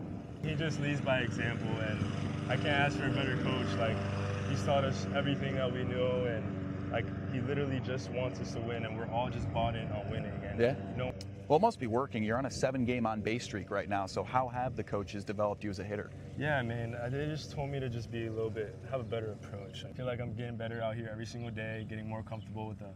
Let's wrap it up with this. The end goal. What do we need to know about Antonio Jimenez going forward? Antonio Jimenez, I mean, just being the same guy every single day, getting better, like not only as a player, but Back here in the bottom of the 5th inning, Gatemen down by 3, and taking you the rest of the way on the play-by-play tonight, here is Kyle Marchak. Oh, you just make my hiccups disappear, Ethan. Thank you very much. As we are now in the midway point of this contest, it's two of the best teams in the league. The first place East Division squad and the YD Red Sox will lead at 3-0 here at Spillane Field as the Wareham Gatemen play host. Bottom 5 and Jacob Gerald's at the dish. It's a 2-0 count. And 4 innings out of Sean Youngerman so far. Just 3 hits allowed and no earned runs. And there's strike 1. Been a wacky ball game. A trio of hits spread throughout this ball game. Leadoff triple from Jimenez to start the game. A single by Early. And then a double from him in the 4th as well. So he counts for 2 of the Gatemen 3 knocks. 2-1. And it's outside. For the Red Sox, well, not much offense to talk about with them. They do have 3 hits to match the Gatemen's effort, but they have 3 runs to match it. 2 of them unearned on a pair of errors from Wareham today. 3-1 at the knees, there's strike 2.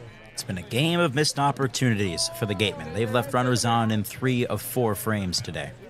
And they've left 4 runners total. Gerald batting 8th, he's 0 for 1. And the 3-2 is skied foul.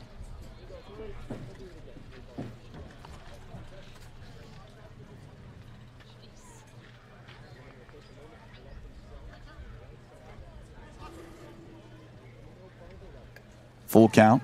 6th full count we've seen from Youngerman today.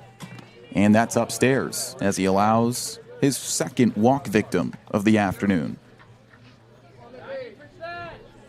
So Gerald aboard with a free pass to start the 5th, and Michael Lippy will step up, hitless in 1 try after grounding out to shortstop.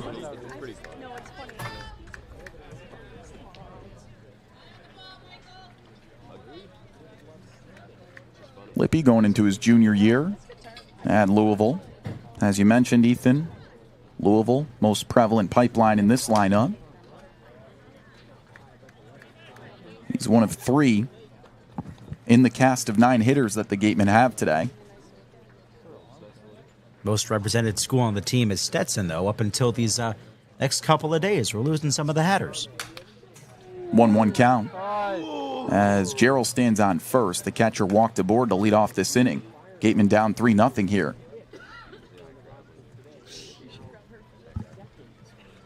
Well, when you go to a school like Louisville, you've got to be a good athlete.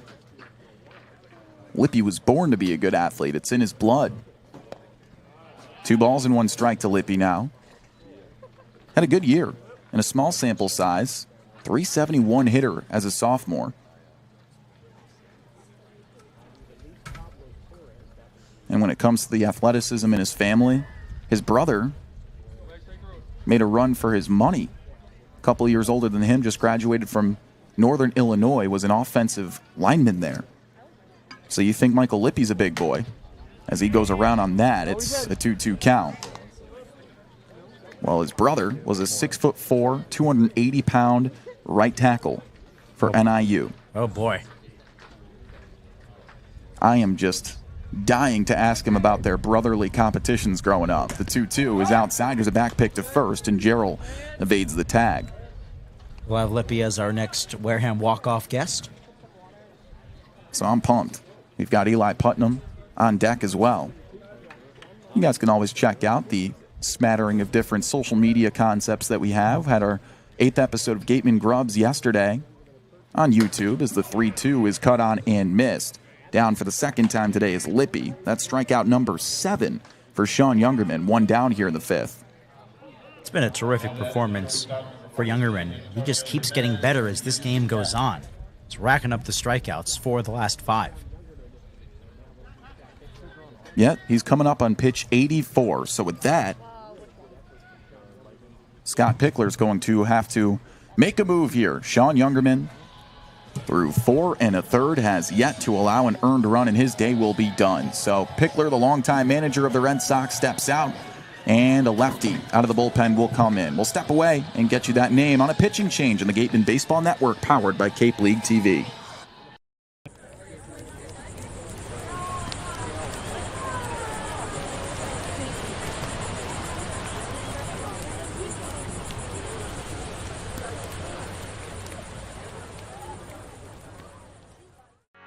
Here at the Mass State Lottery, we're known for our monster wins.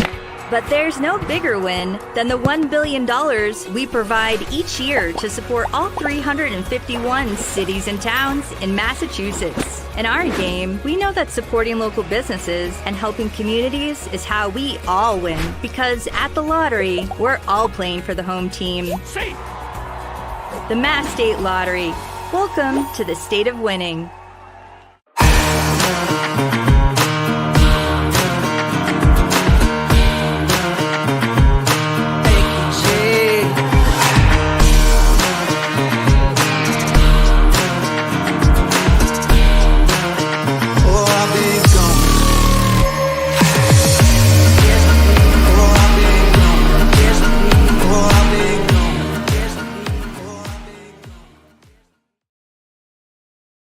When you need to be seen for a minor illness or injury, Cape Cod Healthcare Urgent Care is here for you with high-quality, full-service walk-in care. ER expertise meets urgent care convenience at our 6 urgent care centers, which are staffed by board-certified ER providers and located Cape-wide from Falmouth to Orleans. Cape Cod Healthcare Urgent Care is open daily and offers a cost-saving option for everything from sprains to stitches, with timely treatment in under an hour for most patients. View online wait times at capecodhealth.org/urgent care. Cape Cod Healthcare Urgent Care. Minor emergencies, major attention.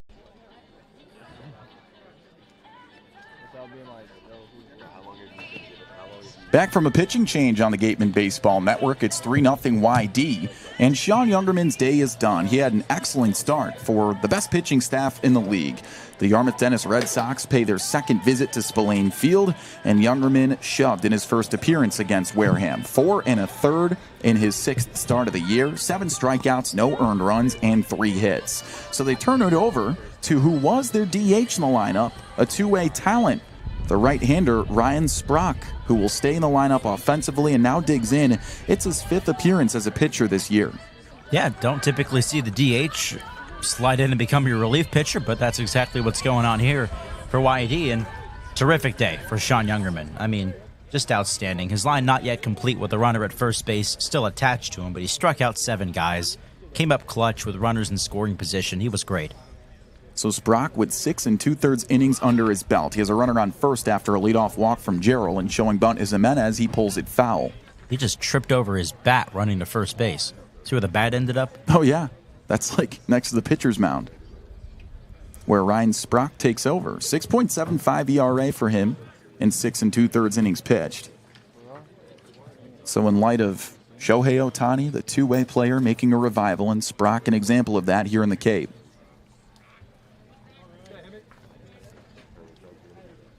Now, Sprock does have a single today. We'll see if he can get a strikeout in the same offering.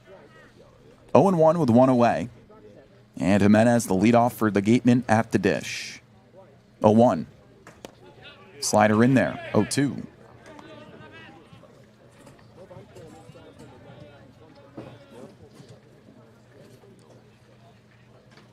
Pretty good strikeout rate. 7 punch outs. 6 2/3. And the 0-2. Swing and a miss. There is his first strikeout as Jimenez is down on strikes, and there's 2 away. Whenever the Gatemen seem to struggle offensively, it's because those strikeouts begin to stack up on them, and that's what's happening here today. Another 8th strikeout already.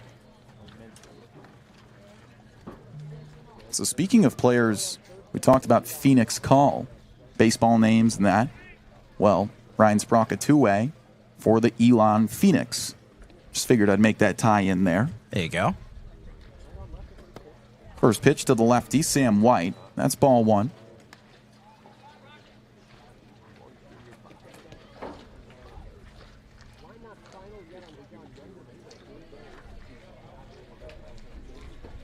Gerald on first. It's 3-0 YD. And the pitch. Inside, 2-0.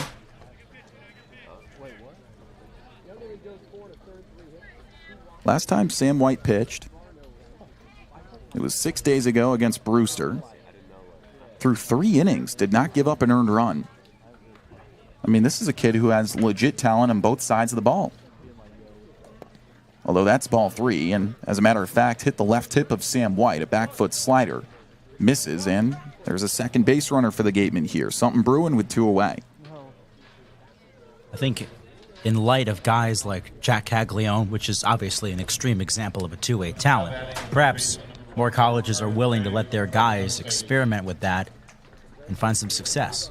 Now, how often did Caglione throw? He was the Sunday starter the last couple of years. I mean, that's impressive stuff. I mean, he is the most recent example at the college level and one of the few in recent memory at the college level. Although Paul Skeens was a good hitter up until he turned into just a pitcher, and I think that's working out for him. That was when Skeens was with the Air Force back in the day, though. First pitch is high to Murph Gray. This kid's just a hitter, and that'll get him a very long way. Although Gray is 0 for 2 today, he still stands as the best hitter in this lineup and a league leader in knocks, 32 in the year. Not to mention he represents the tying run with 2 away. Ball 2.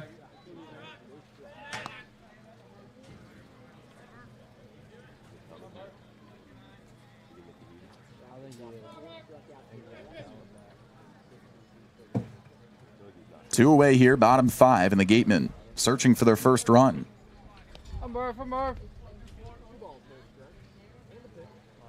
Swing and a hammer down the left field line. This one traveling back at the wall. It is caught at the wall. Deep fly out to end the inning, and a heartbreaker keeps it a 3-0 score. Seen too much of that recently, Ethan, huh? Yeah, that's just tough.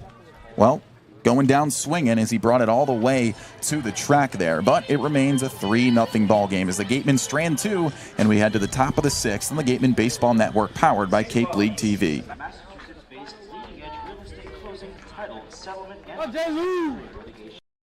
Welcome into our second edition of the Wareham Walk-Off. I'm Kyle Marchak, joined by an infielder for the Wareham Gatemen, Antonio Jimenez. You ready to roll? Yes, sir. Let's do it. Let's do it. All right. Well, your new commitment. You're going to UCF now. Did that commitment come about? Yeah, man. I just wanted to go somewhere where basically I had a good relationship with the coach, and it's always nice to stay home near my family. You know, it's only like 3 hours away, so I felt like I had a good connection with the coach. Just wanted like a nice fresh start, and you know, I'm just super excited for the new opportunity.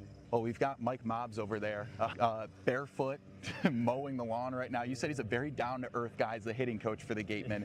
Is he a part of why you went to Wareham, too? Yes, for sure. I mean, once I got the call up here, one of my guys, Dorian Gonzalez, that played for here last year, he said, Dan, you need to go up to Wareham, and they're going to get you a lot better. Ever since I've been here, I mean, he's literally mowing the lawn right now, barefoot. Yeah, could we get a shot of that real quick? Look at him. Inspirational. He just leads by example, and I can't ask for a better coach. Like, he's taught us everything that we know, and like, he literally just wants us to win, and we're all just bought in on winning. And yeah. You know, well, it must be working. You're on a 7-game on-base streak right now. So how have the coaches developed you as a hitter? Yeah, man. They just told me to just be have a better approach. I feel like I'm getting better out here every single day, getting more comfortable with them. Let's wrap it up with this. The end goal. What do we need to know about Antonio Jimenez going forward? Antonio Jimenez, I mean, just being the same guy every single day, getting better, like not only as a player, but as a person. Right now, my focus is on today. We have a big game today. We're trying to build off that momentum from last game to bring it on to this game against Bourne, so we're just super excited to play. We'll catch you guys in our next edition of the Wareham Walk-Off. Taking over on the bump, it's Jackson Lucas as the second call to the bullpen for the Wareham Gatemen, who are down 3-0 as we begin the 6th from Spillane Field. On the Gatemen Baseball Network, I'm Kyle Marchak with Ethan Eibe, as the Gatemen have struggled to hit today, and Jackson Lucas will look to prevent that on the other side. The pitching's been solid, but it's the defense that's just not helping their case so far. Yeah, some free passes as well mixed in there, but a couple of errors today have proved to be costly, especially in that 3rd inning. Check that the 2nd inning where YD scored their first couple of runs, and the Gatemen offensively just haven't been able to get much going. They've had runners on, but they haven't been able to cash in on those opportunities today. Jackson Lucas out of North Carolina State will look to make quick work of the middle of the order here. Anthony Martinez fouls off the first pitch. He's 0 for 2 and a pair of flyouts. Sam Medard's day is done. He threw 2 out of the bullpen. Did not give up an earned run.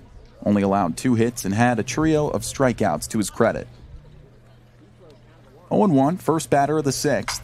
And an off-speed is nubbed off the end of the bat. Charging is Gray. He gobbles, throws, and there's one down.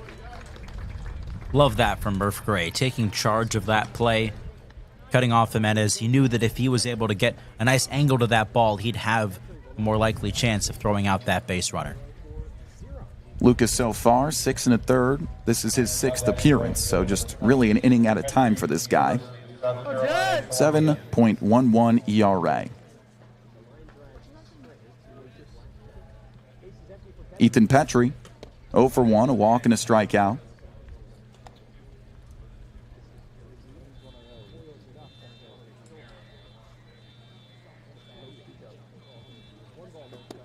Curveball low, 1-1.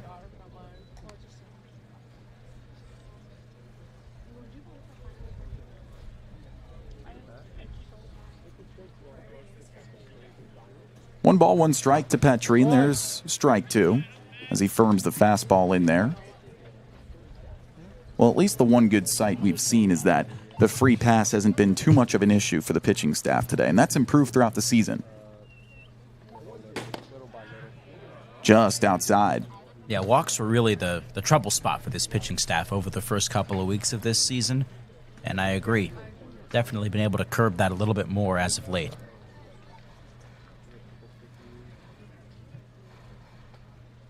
Lucas on 4 days rest.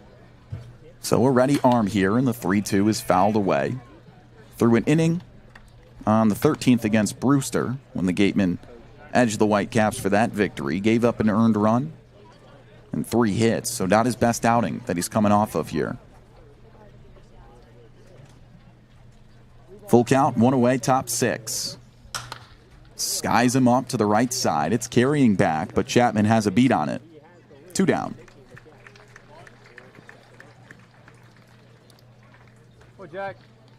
So they turn it over to Jackson Chirello. 1 for 2.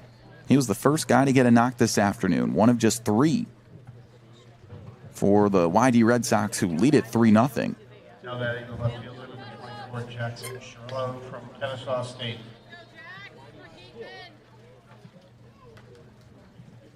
Two down here, first pitch. And that's low and inside. We talked about the draft, both teams, with a list of names that have disappeared. And then we also mentioned two-way players because of Ryan Sprock's takeover on the bump. And, well, that led us to talk about Shohei, naturally. And speaking of All-Stars, how about Wareham's representation in the Major League All-Star game? There's strike one. That was really incredible to see.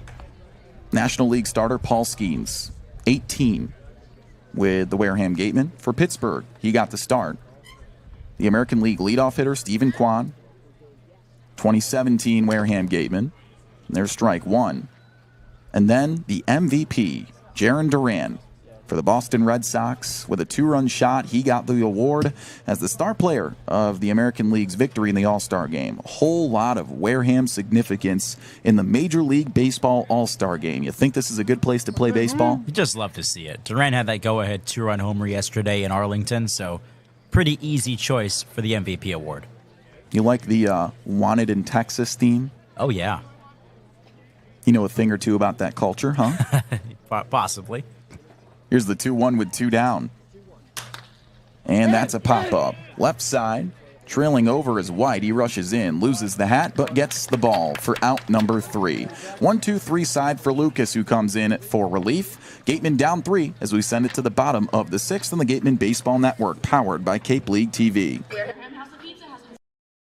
Let's wind the clock back to those times. You were a pitcher at Wright State. Now tell me how you got the opportunity to go to Wareham and what that time was like for you. Well, you know, I had gone out for the Pan American team in '91 just to kind of get my face and name out there nationally. And I made the first couple of rounds of cuts. So all of a sudden, people started to take notice. When I was fighting, I wasn't going to make the team. I was a freshman coming out of Wright State, opened some eyes, but wasn't ultimately going to make the team. So when I get cut, I get a call from Alaska. The 2 top leagues, the number 1 was Cape Cod, and then the Alaskan League was a really good league too. But those were the 2 big ones. I got a call from Alaska. I got a couple calls from the Cape. I got a call from Wareham, and they said, we have a kid that's going back home, and would you be interested? I mean, they didn't even have to finish their sentence, and I was like, I'm packing. I'll be there as soon as I can get my 85 Ford Tempo on the road and up there. So, did you enjoy that clip? Whip? Well, you can catch the rest of this episode and all episodes of Wareham Whip Around, the official podcast of the Wareham Gatemen, available now on Spotify and Apple Podcasts.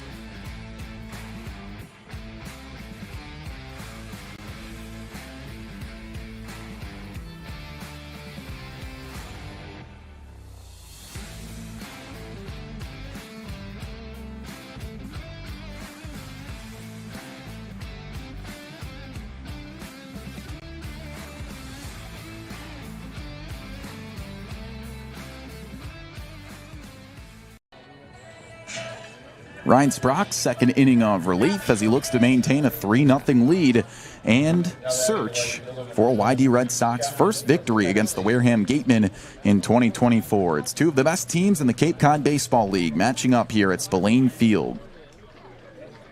Sprock, the two-way talent, looking for his third out of baseball as a pitcher this afternoon. He already has a hit to his credit as the first pitch is cut on and missed. Reese Chapman at the dish, hitless in a couple of tries here, a pair of strikeouts.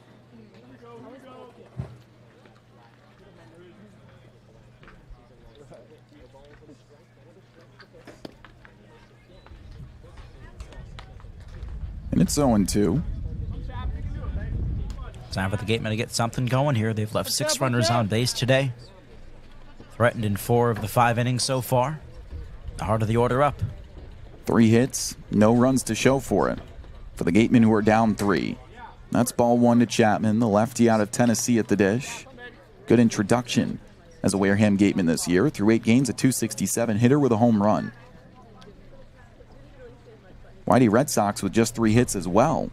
One of those runs they've poured in unearned. That one's tapped back. Couple of walks, a hit by pitch, and a couple of errors. That's your summary for you. So the Red Sox have just been better situationally with a pair of sac flies as well. That's really how they've driven in the runs today. First batter of the bottom of the 6th, and the pitch to Chapman, and he hooks it foul.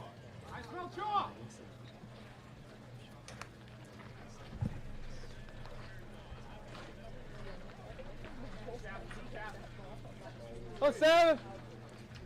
Oh, get out. Wareham Gatemen looking for their 3rd straight win. It would also be their 3rd consecutive win against the Red Sox this year. Yeah. That one low for ball 2, but just an inauspicious start to this ball game. Feels like the bats have just gotten cold at home as of late. Don't you agree? Yeah, and it's bizarre. As that one's low, it feels like this would be a hitter-friendly ballpark, and at times it has been. But not recently. Tell you what, though, Gatemen have been working high pitch counts. Here's pitch number 17 from Sprock. The 3-2 is low and inside. First free pass allowed by Sprock today. And a runner aboard for the Gatemen to start the bottom of the 6th. Well, it's got to start somewhere. Got a man on. Let's see if they can build on that. Including a hit by pitch, 4 free passes allowed by the best pitching staff in the league today. And that's really what the storyline of this matchup is. YD Red Sox with a league best ERA as a pitching staff. Meanwhile, the Gatemen with a league best batting average. And in round 3 of this contest throughout the year, the Red Sox finally look like they can win one against Wareham. There's ball 1 to Eli Putnam.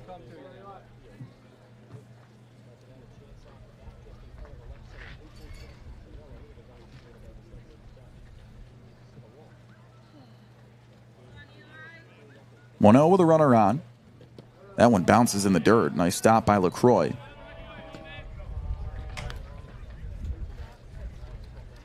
But both wins for the Gatemen this year have been competitive. Average run differential of just 2.5. When meeting this year, they had a 2-run win in a shortened contest against YD as Scott Pickler makes the long trot out to the mound. And then most recently, it was a 4-run victory, 7-3. Just about midway through this year when they visited YD a couple weeks ago. And it looks like Pickler's just going to have a chat with his pitcher on the mound.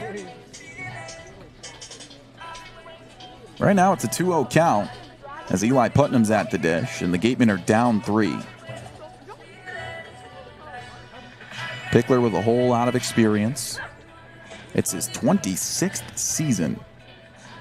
His alma mater, San Diego State, so a West Coaster, and he makes the trip out east every summer, and it's worked out for him. I mean, he's led the YD Red Sox to 6 Cape Cod Baseball League championships. A lot of them in repeat, too. 14, 15, and 16. That is just not an easy thing to do in this league where there's so much parity. Went toe-to-toe a couple of those times with Jeff Trundy of Falmouth. Robbed him of a couple of chances of securing a Cape League ring. Yeah, and that's no slouch of a field manager in the Cape Cod Baseball League either.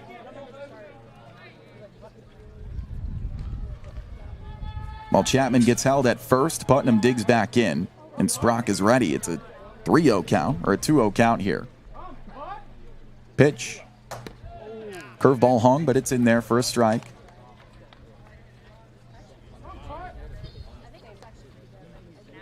Nate early on deck, he's been the hot hitter. Single and a double today. 2-1 count. Strike 2. Okay.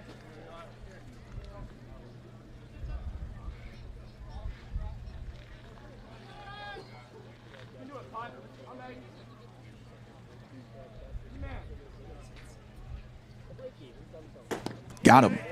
There's one down.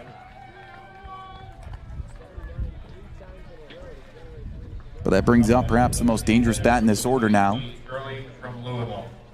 2 of the Gatemen's 3 hits in what's become, as predicted, another pitcher's duel. Red Sox still lead at 3-0, and there's one away here in the bottom of the 6th.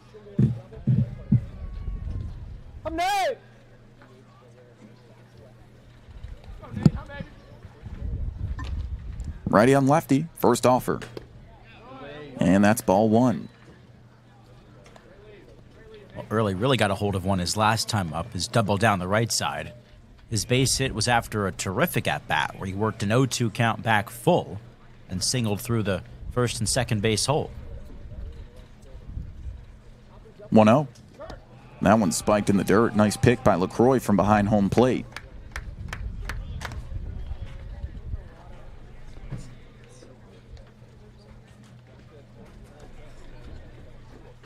Gatemen haven't been aggressive on base yet either today. No stolen bases from them. A team that's made a concerted effort to improve upon that as Sprock pours in strike 1.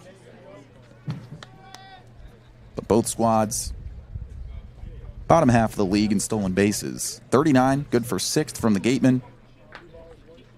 And a step behind them with 33 are the Red Sox. 2-1. Swing and a line drive into the forehand side of Tippett. Flip on his second, return throw to first. A wonderful double play to retire the side. Sprock gets out of the first runner jam, and it's still a 3-0 YD Red Sox lead. So with more on all the fun of this slow pitchers duel today, how about we send it down to the third member of our crew, Madison Walker. Thank you so much, Kyle. I'm down here on the field, and I kind of want to go back and reminisce on Murph Gray's shot. I really thought that was out of there, and it kind of reminded me of a story that Coach Smythe told me earlier. He said his little youngest daughter, Rylan, she is so adorable, will always just go around and look at players and say, "Go Murph, go Murph." And I really feel like he needed that in that moment. So next time he's up to bat, I'm going to challenge both of you. I'm looking at them up in the booth to say, "Go Murph, go Murph," and maybe he will hit a home run. We've seen him do it. We know he can do it. He's the best hitter in the Cape right now. So just give him a little motivation, y'all. I think you could do it. Be like Rylan.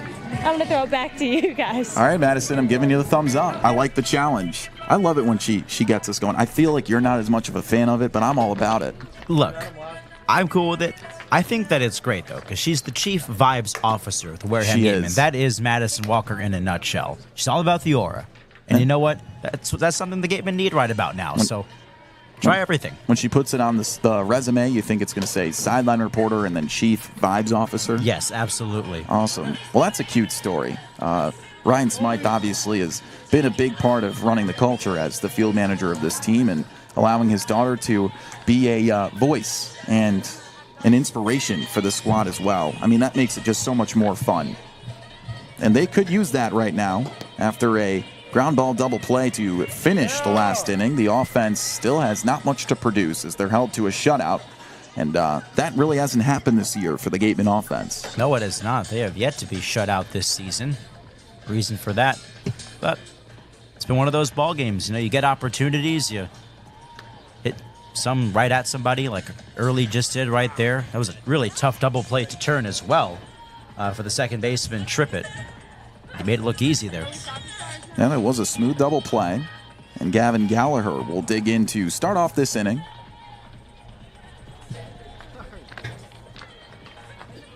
Jackson Lucas, second inning of relief here. Stat lines from the Gatemen pitchers today. I mean, they still haven't been bad in what is a 3-0 ball game.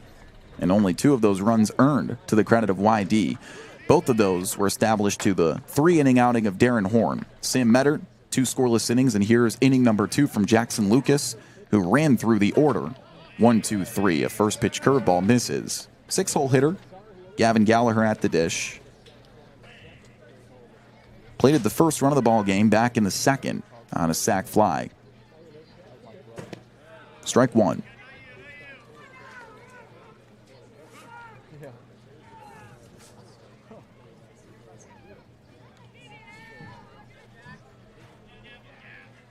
One deal, first batter.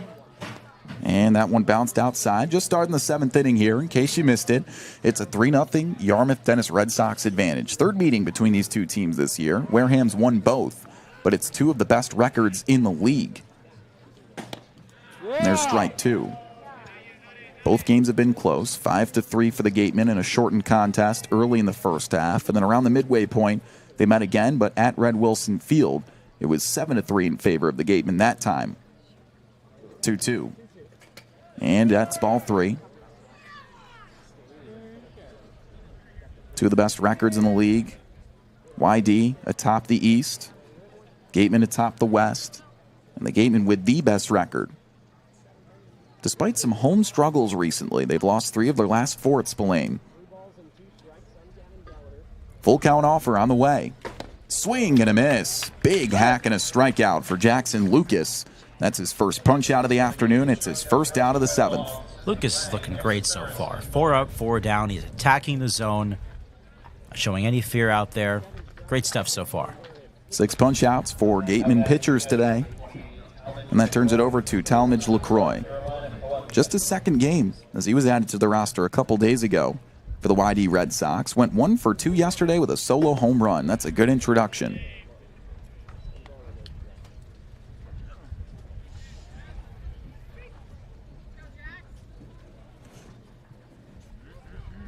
Today's hitless in 2 tries, but also joined that sacrifice fly fun back in the second inning.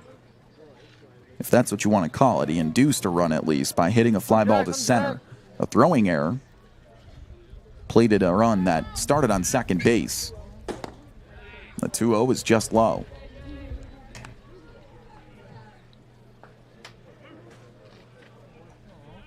The Gatemen defense, 9th in the league. There's strike 1.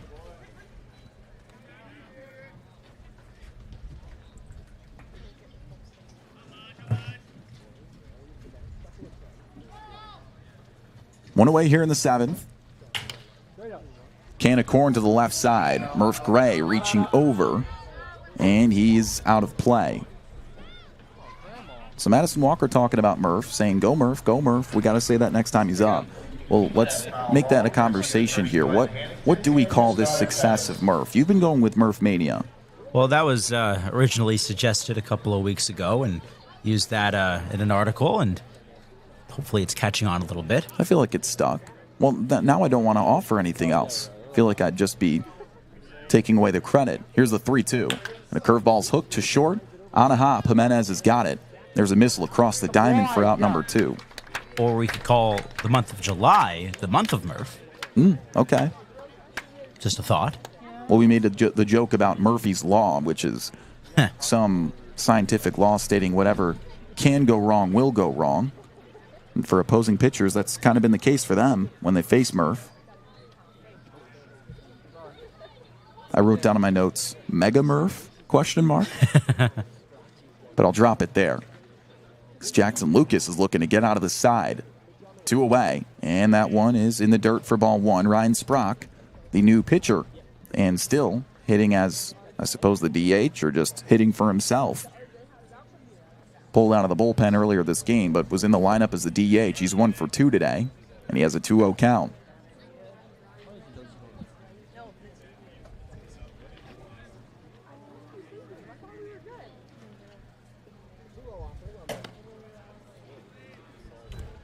The Murph machine. Okay. Now we're cooking with something. Lucas needs a strike here. 3-1. There you go. Lucas has retired the first 5 batters he's seen. 3-1 deal.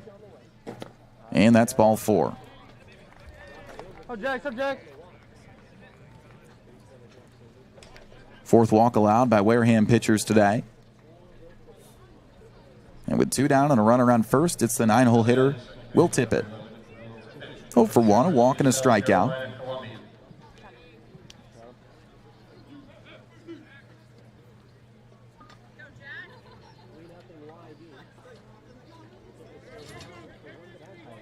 Tippett turned a nice double play to finish the last inning, but not much at the plate out of him as he watches ball 1 upstairs.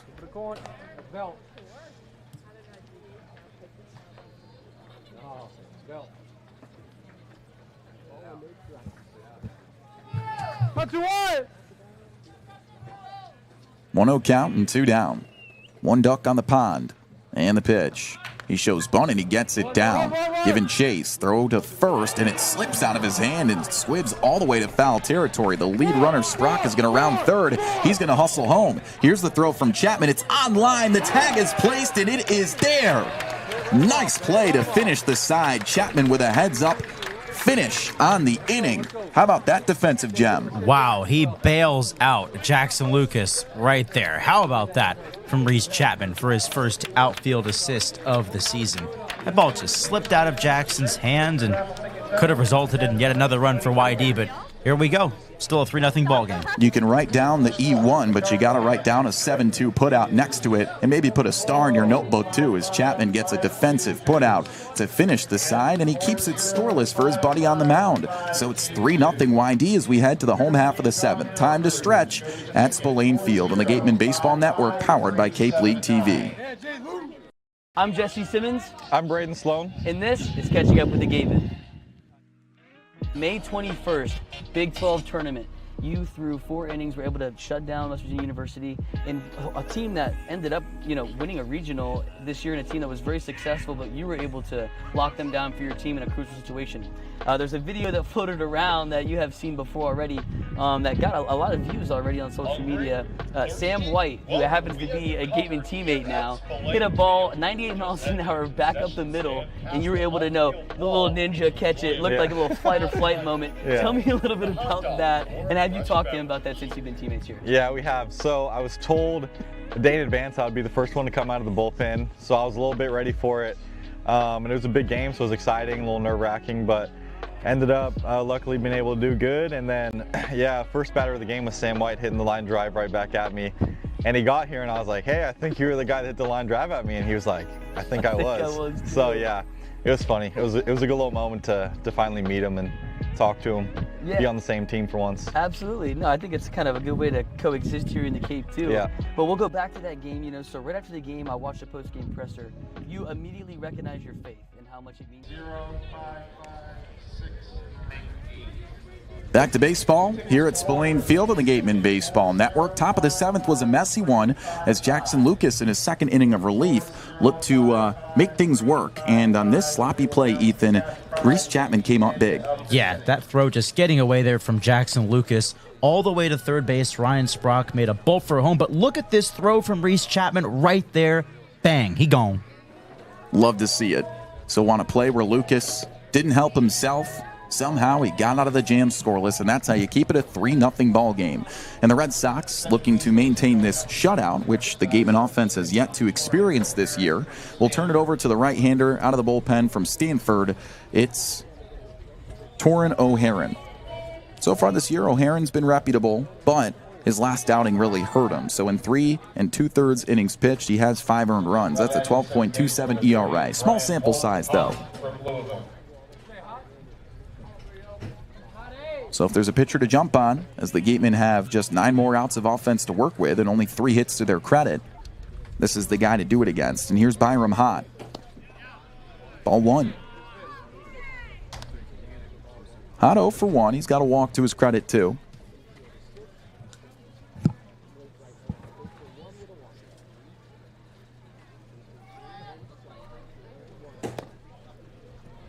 Two-0 count.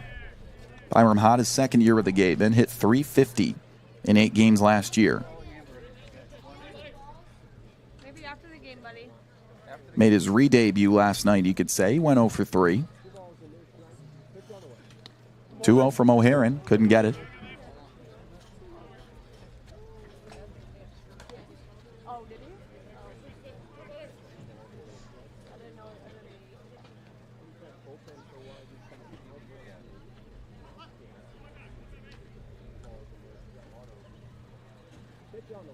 And the 3-0 runs up and inside. It's a 4-pitch walk.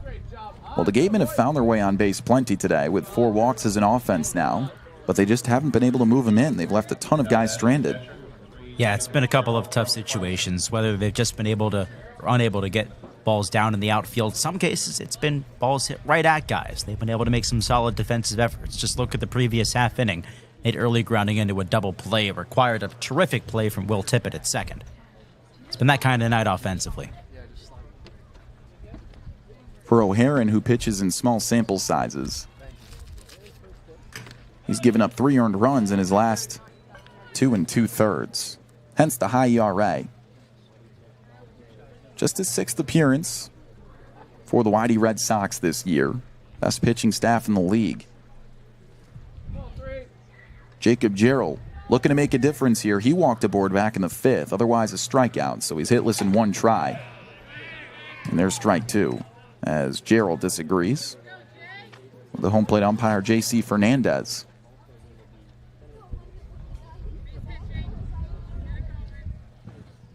No balls, 2 strikes.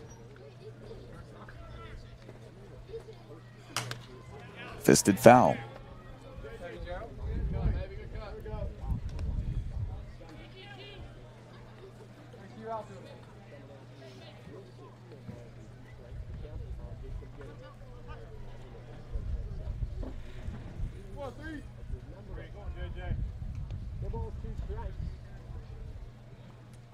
And the 0-2. He gets that one lifted out to right. The wind's going to knock it down, though, as Petrie... No, it's over his head. I think he completely lost it, and it's off the base of the wall. The lead runner is going to stop there as Gerald pulls up to second base with a shoulder shrug and a double. Well, how about the Gatemen catching a break for once in this ball game? Evidently, Petrie losing that ball in the lights. Now a great chance here for Michael Lippi. Blinded by the lights. It's the first or second extra base hit for the Gatemen today. And now they're cooking with something. With no outs here, and Michael Lippi steps up. He represents the tying run. They've got to capitalize here. So Byram Hott, after freezing on first base on what looked to be a dead-in-the-water can of corn, ends up on third. That's as much as he could gain off of a ball that looked like it was supposed to land in the mid of Ethan Petrie out there in right.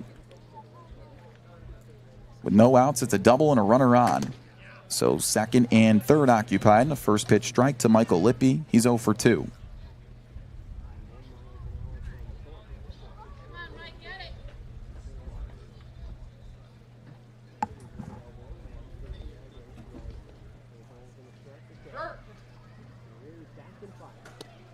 Ball 1. That's the first time we've seen that this year.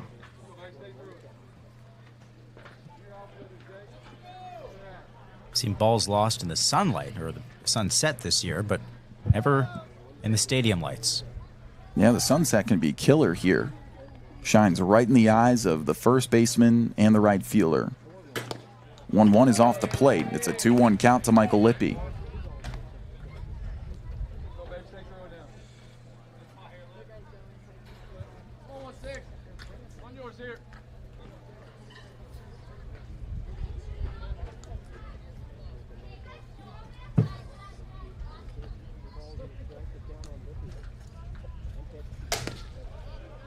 That's ball 3. Gatemen have left 8 runners on base today.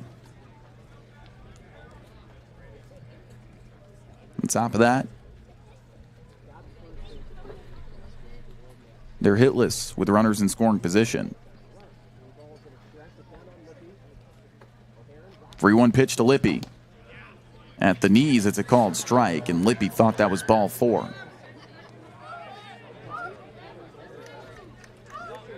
Gatemen 0 for 7 with runners on second or third. And to my memory, Byram Hott, just the second base runner to reach third base today. You would be correct. Full count, none down. Lippy with a big pitch here.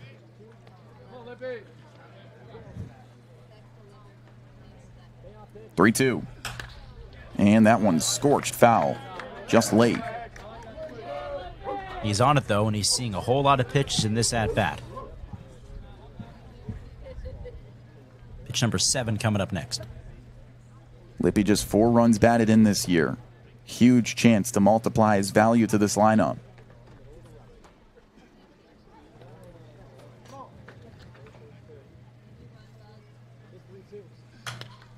Stays alive again. Pitch 9 coming up. Just underneath that ball.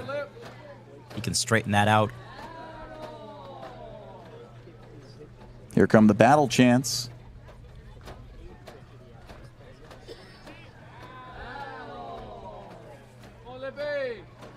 The boys on deck having fun. Third try at the full count pitch. Swing and a tapper. It's up the middle. Charging is Tippett. He'll take the out for a run, but Lippy with a productive at-bat. The Gatemen get their first run on the board. It's 3-1 with 1 away in the bottom of the 7th. He'll absolutely take that. Nice piece of situational hitting there. I know Lippy wanted the base hit, but he'll probably be content to settle with it. But now, a great chance to keep this rally going. Top of the order due up. 5th RBI of the year for Michael Lippy. He turns it over to the leadoff hitter Jimenez. Started the game with a triple. Since then, a fly out and a strikeout. This is his second AB against the YD bullpen. First time against O'Haron, who takes over here in the 7th. Gerald stands on third after doubling in a wacky play, and at bat to go. First offer to Jimenez. And a curveball is just foul.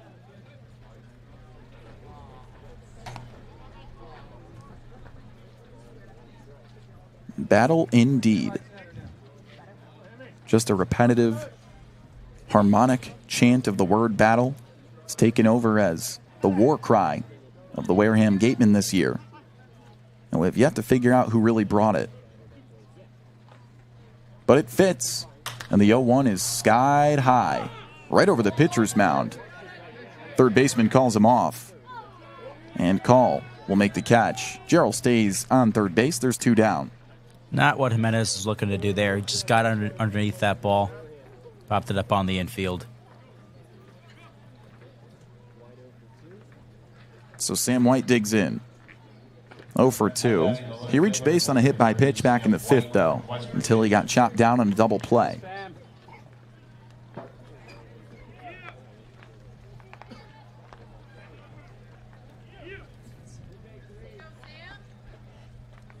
Two away, and it's the first lefty that Torrin O'Haron's got to face. Infield shifted over with Tippett in shallow right field. First baseman Martinez hugging the line. And that's ball 1. Outfield staying straight up, though. They leave a wide open right center field.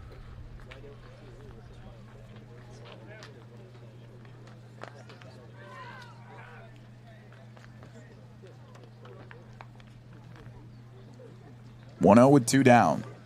Swing and a sky-high pop-up into that misty Spillane sky, and it will sneak out a play. Souvenir for the fans.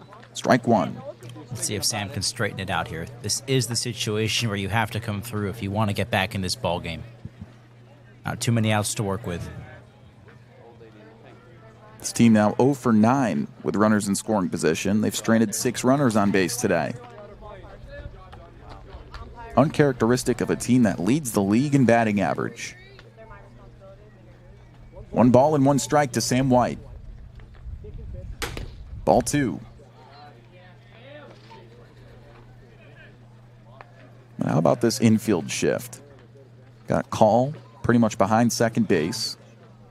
Will Tippett in shallow right. Anthony Martinez hugging the line. Yet the third baseman, Gallagher, hugging the bag with Gerald, being held on over there respectively.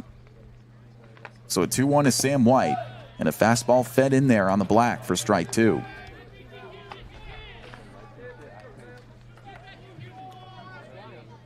Well, White not really a guy you can shift against. Really does use the entire field.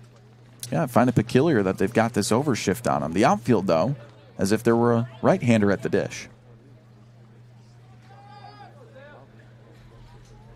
2 balls, 2 strikes, 2 down. And that one bounces for ball 3.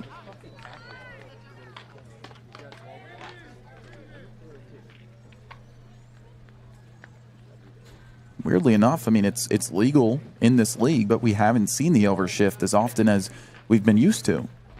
Yeah, not too many teams employ the shift, but YD is one of those. I suppose it makes sense. Get the guys used to no longer having a shift to work with once you get to the highest level. Payoff delivery coming up. Here's the pitch to Sam White. And he stays alive. Just missed that fastball. Just like Lippy, seeing a whole lot of pitches in this at-bat. 7th one will be next to him. Gatemen have been doing that all day long. Long at-bats, getting in a groove of things. Hopefully they can match up the timing here. This team is battled indeed. Second try at the payoff delivery here in the 7th. And he fouls it off again. That foul ball, courtesy of attorney Glenn Hannington and his daughter Travis.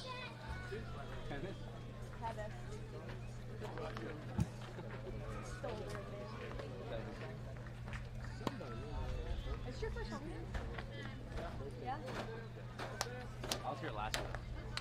You were here what? Last year. Oh, you were? Oh,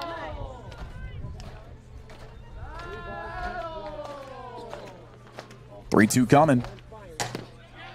And it's outside. How about that at-bat from Sam White? Just terrific. Couple of challenge pitches there. And that at-bat from O'Haron, but he laid off some crucial ones. And now, 1st and 3rd for the man you want up at this point in the ballgame. Murph Mania looking to continue.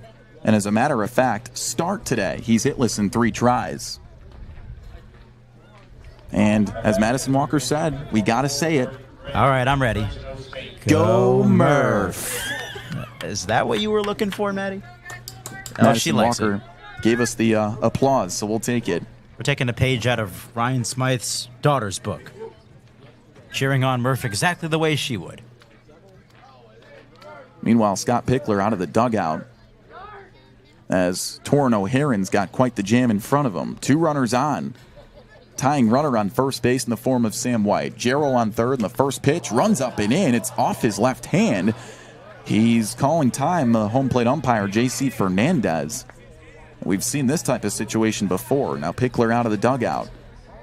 And I think they're going to call it a foul ball off the knob of Murph Gray's bat, but Murph Gray's taken off all his gear. Not quite sure what's going on here, but they're going to talk about it. J.C. Fernandez, Timothy Carey, and Sam Finn from home to first to third, respectively. That's your trio of umpires chatting right there. We'll see what the call is. And J.C. Fernandez, whatever the call was rather nonchalant, but I believe it's not in favor of the Gatemen, so they're going to call it a foul ball. And here's Ryan Smythe. He has a couple of questions for J.C.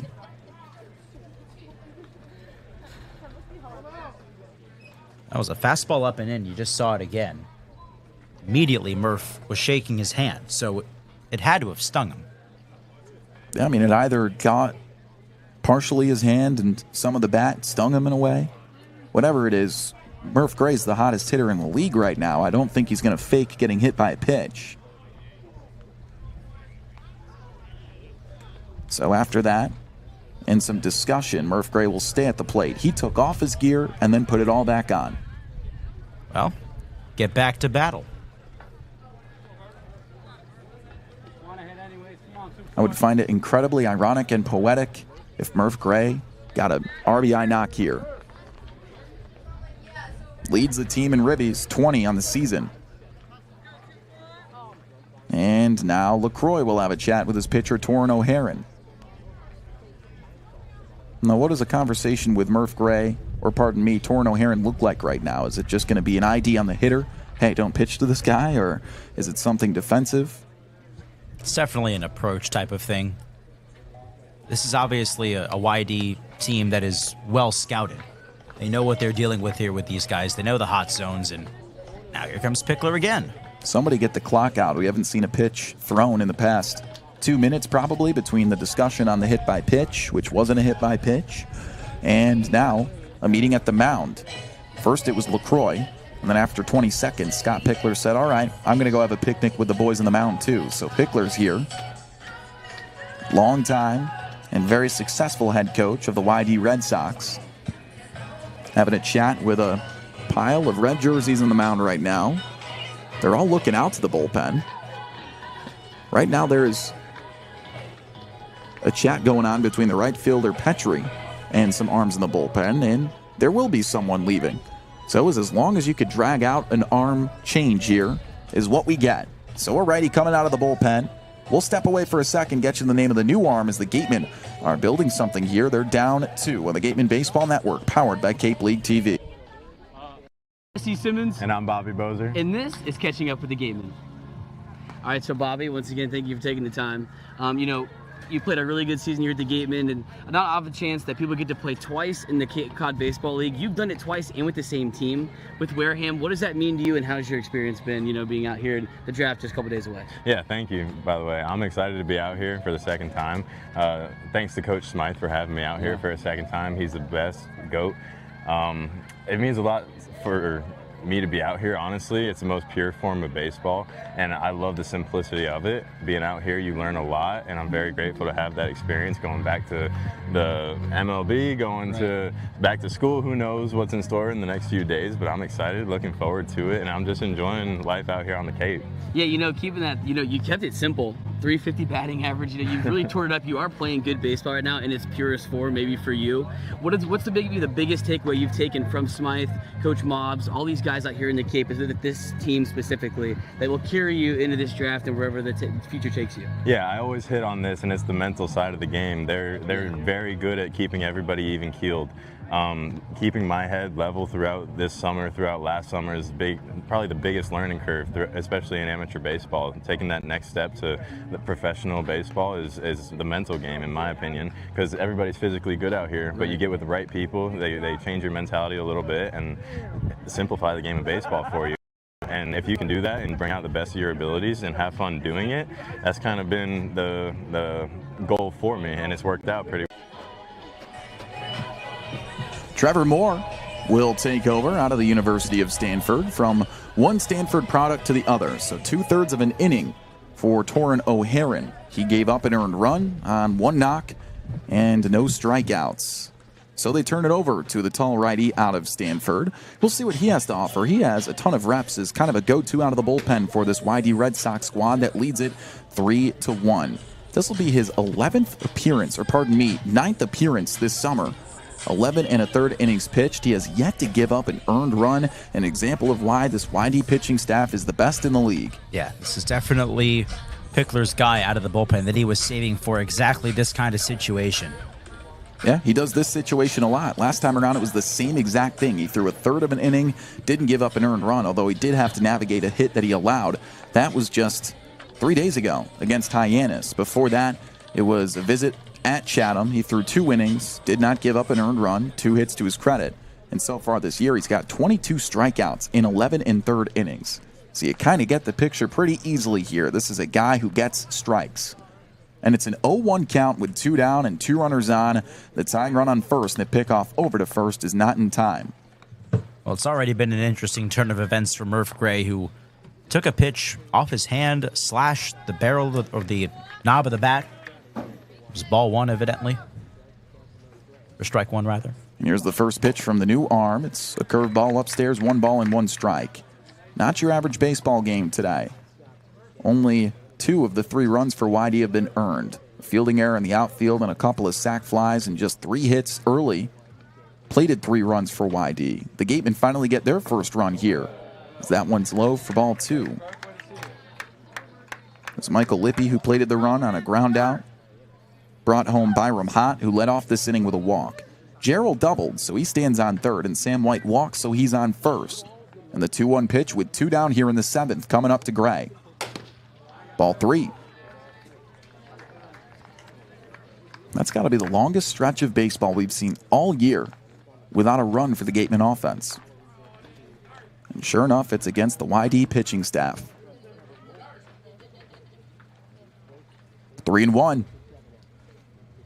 And the pitch. Full count. Team that's gone 0 for 9 with runners in scoring position today. They've had their opportunities. They've left 6 runners on. Now's the chance to cash in. 3 balls, 2 strikes, 2 away, 2 runners on, and the Gatemen down 2.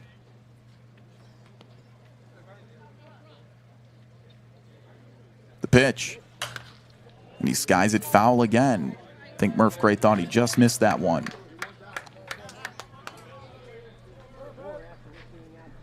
We've seen it all night long. These Gatemen know how to have long at-bats, see plenty of pitches, get that timing right. See if Murph can do that here. Second try at a payoff delivery.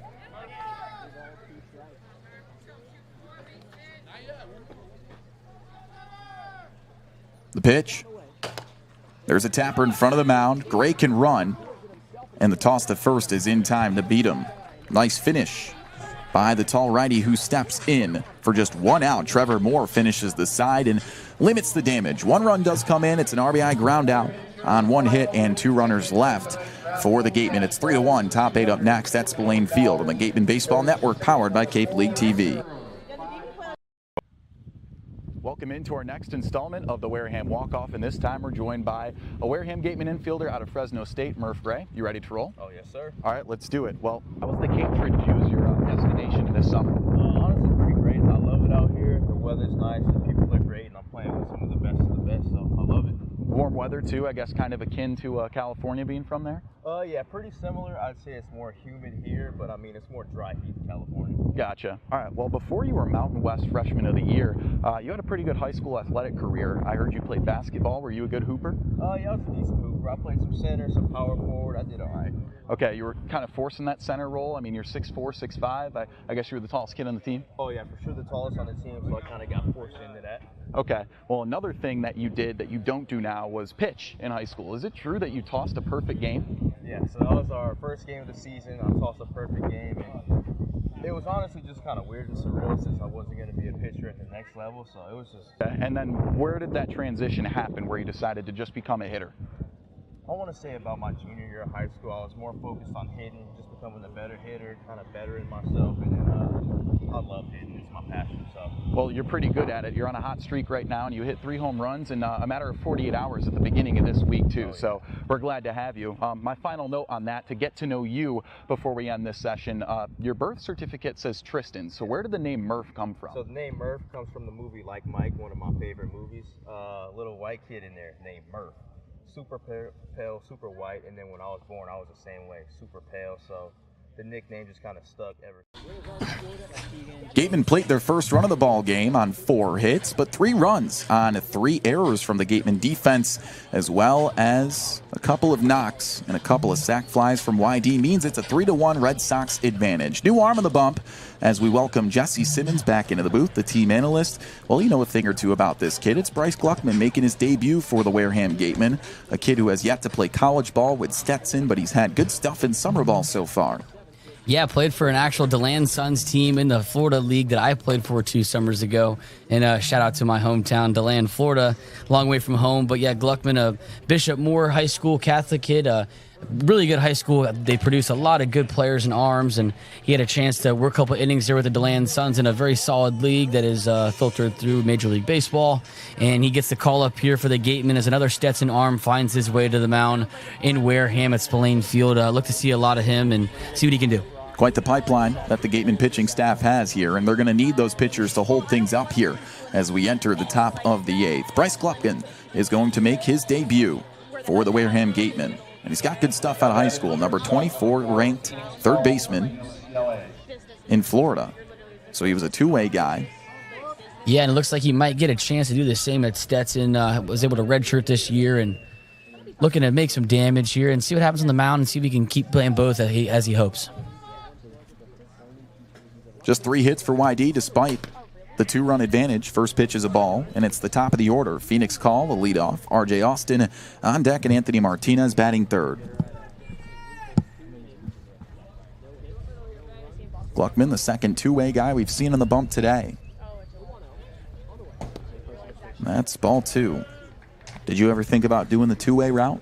I pitched a little bit early on in high school, but I got recruited because I could hit a little bit. My game was I could hit into college, and so I was a soft-throwing left-hander, had too much tail on my ball. I could never find the plate, sadly. And I actually hated pitching, so all I wanted to do is hit. I didn't want to spend time investing on it.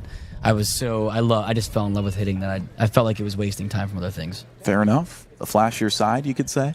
Yeah, and I mean, props to the guys that can do it. I mean, it's all talent. The Jack Caglianes and the Shohei Ohtanis of the world, congrats to them as a first pitch strike in a Gateman uniform here for Gluckman in a 3-1 count. I wish I could do it, but not everybody's as talented as those guys are. So Gluckman a two-way, making his debut for the Gatemen. It was Ryan Sprock who was the DH and now is just hitting for himself as the pitcher that came out of the bullpen first for YD. That's ball 4. Whether or not it hit the leadoff hitter Phoenix Call here, it's a base runner to start off the 8th inning. How about limiting the free pass? Mentally, is there anything that the Gateman pitching staff is looking to do in order to prevent what's been, just a liberating way of giving them base runners? I mean, early in the game, you limit free bases by, helping you let your defense work. And sadly, the defense was throwing the ball around the field early on in the game. Free bases from throws downs to second, bad cutoff plays, whatever it was, as that ball runs up. 1-0 count to R.J. Austin here. I don't know. It's one of those things that you want to let your defense work, but tonight they weren't really able to find a rhythm in the field, so it puts more pressure on the pitcher and makes things a little more tight pressured. 2 errors today. Swing and a miss. Big swing and a miss there by RJ. Right there, Gluckman fastball up, misses a little bit. RJ's eyes get big, and he sees that again, wants to unload on it, rightfully so. In a 1-0 count, just under that fastball as it zips by him. 1-1 count. So despite being out-hit by Wareham today, you think it's really just the situational awareness from the YD Red Sox? I mean, that's probably the second time off the top of my head that we've actually seen them chase a high fastball today. I mean, yeah, as you saw last inning, just with our own Gateman hitters with three different 3-2 counts that were fouled off and really worked. I mean, YD's done just as good of a job. As that runner goes, foul ball off there by R.J. Austin. That's running effort will make him go back to first. I used to hate that. Oh my goodness! You got second base almost 3/4 of the way there, got it stolen, and you look back and the ball's sailing behind home plate because your batter swung, and you're like, let's get some calisthenics. Yeah, get the oxygen mask. So it's a 1-2 count. Still no outs after a hit by pitch. Phoenix Call is on first, and he gets rushed back. He's safe. R.J. Austin working away here. 1 for 3. Does have a run produced to his credit. A lot of loud swings by Austin against the Gatemen this year, especially in the last game, was the one that produced most of those hits and runs for the Sox. And there's a little cue shot out to shallow right. Fighting the lightest Chapman, and he finds it for out number 1. Big at-bat for Gluckman to come back. Yeah, right there. Big at-bat. Way to get out of that inning. Saw him off. Get under it. Get a little pop out. Get some confidence under you to settle in. And it's going to be big here, as a younger guy coming out of Stetson and wanting to not only show himself at this team, but his other Stetson teammates that, hey, I'm still here. I can throw. The Florida League is a good league. It's very pitcher-heavy in that league. Throw down to first, not in time again. But the Florida League is very, it tends to differ every summer. But it typically is more pitcher heavy than hitter heavy. So pitchers will kind of find some success down there. And, as we've seen in the CCBL, it's been very hitter heavy this summer with a lot of loud noises, but it's always hard. There's a sky-high can of corn to shallow right center. Ranging out is Hot, the second baseman. And last second, the ball is dropped by Lippy, who had to rush in. The throw sails over to third, and that is an example of what the issue has been today. Yeah, another free base there just puts more pressure on the pitcher. And right there, as not only the second baseman and all three outfielders kind of made a direct square around the ball. I don't know if Lippy was the one that should have made that catch out there with Chapman being a little timid and right, but nevertheless falls right there, gets caught up in this dusk. We're kind of catching that little, it's an awkward time here in the outfield, as you can see on your TV screen. You can see how it's kind of a little hazy and a little tough, but you know, that's what you got to play with, and you got to play through here, especially at Fields and the Cape. You just got to be ready for anything, and sometimes you just got to make that out. But another free bag there for YD to looking to capitalize. So Gluckman at risk of giving up an unearned run here after an error from the center fielder Lippy, and really just an error from all of the middle infield defense and the right fielder Chapman. No one ran over to call that one off. So on first base is Martinez, on second is Call, with one away here in the top of the eighth. The Gatemen are down 3-1, and Ethan Petrie's at the dish. He's 0 for 2. So let's make that a conversation. Let's break it down geographically. Clearly, in the Cape, mist and fog comes into play way more often than I thought it would be. Absolutely, especially in Bourne. We've seen that multiple times on the road, and not something we typically, like me personally being from Florida, had to deal with. But, I mean, it does come into play here way more often than I thought, just being around the ocean and that ocean mist mixing with the darker clouds of the night. I'm no meteorologist, but definitely has a little something to play with, you know, seeing the ball, and especially just other games we've played at this year. Yeah. Well, you've seen the entirety of the East Coast. Are there other places where this fog is as prevalent, or is it just a Cape thing? In Charlotte, at my D2 at Belmont Abbey, we had a couple fall games that would get a little foggy at night. In the city, you know, all those bright lights and hazy. It gets just cold enough and just humid enough sometimes to create that fog, but not too much snow or rain. But it just gets kind of foggy and eerie at times at night. So a little bit different, but more down south, we don't get too much of that. But so it just depends on, you know, these guys are coming from all across the country here. As pitching coach Luxus will call a mound meeting with bases loaded here and one out in an unfortunate situation that Gluckman didn't exactly plan on being in his debut here for the Gatemen. Well, with that error, you know, there is an extra base runner on there. It would be first and second, but instead the bases are juiced as his day is done, and he gave up 2 free passes with it. So Gluckman gets one out, but loads the bases up. We'll see who he turns it over to as the Gatemen go back to the bullpen with one away here in the top of the eighth. We'll step away for a second for a pitching change in the Gatemen Baseball Network, powered by Cape League TV.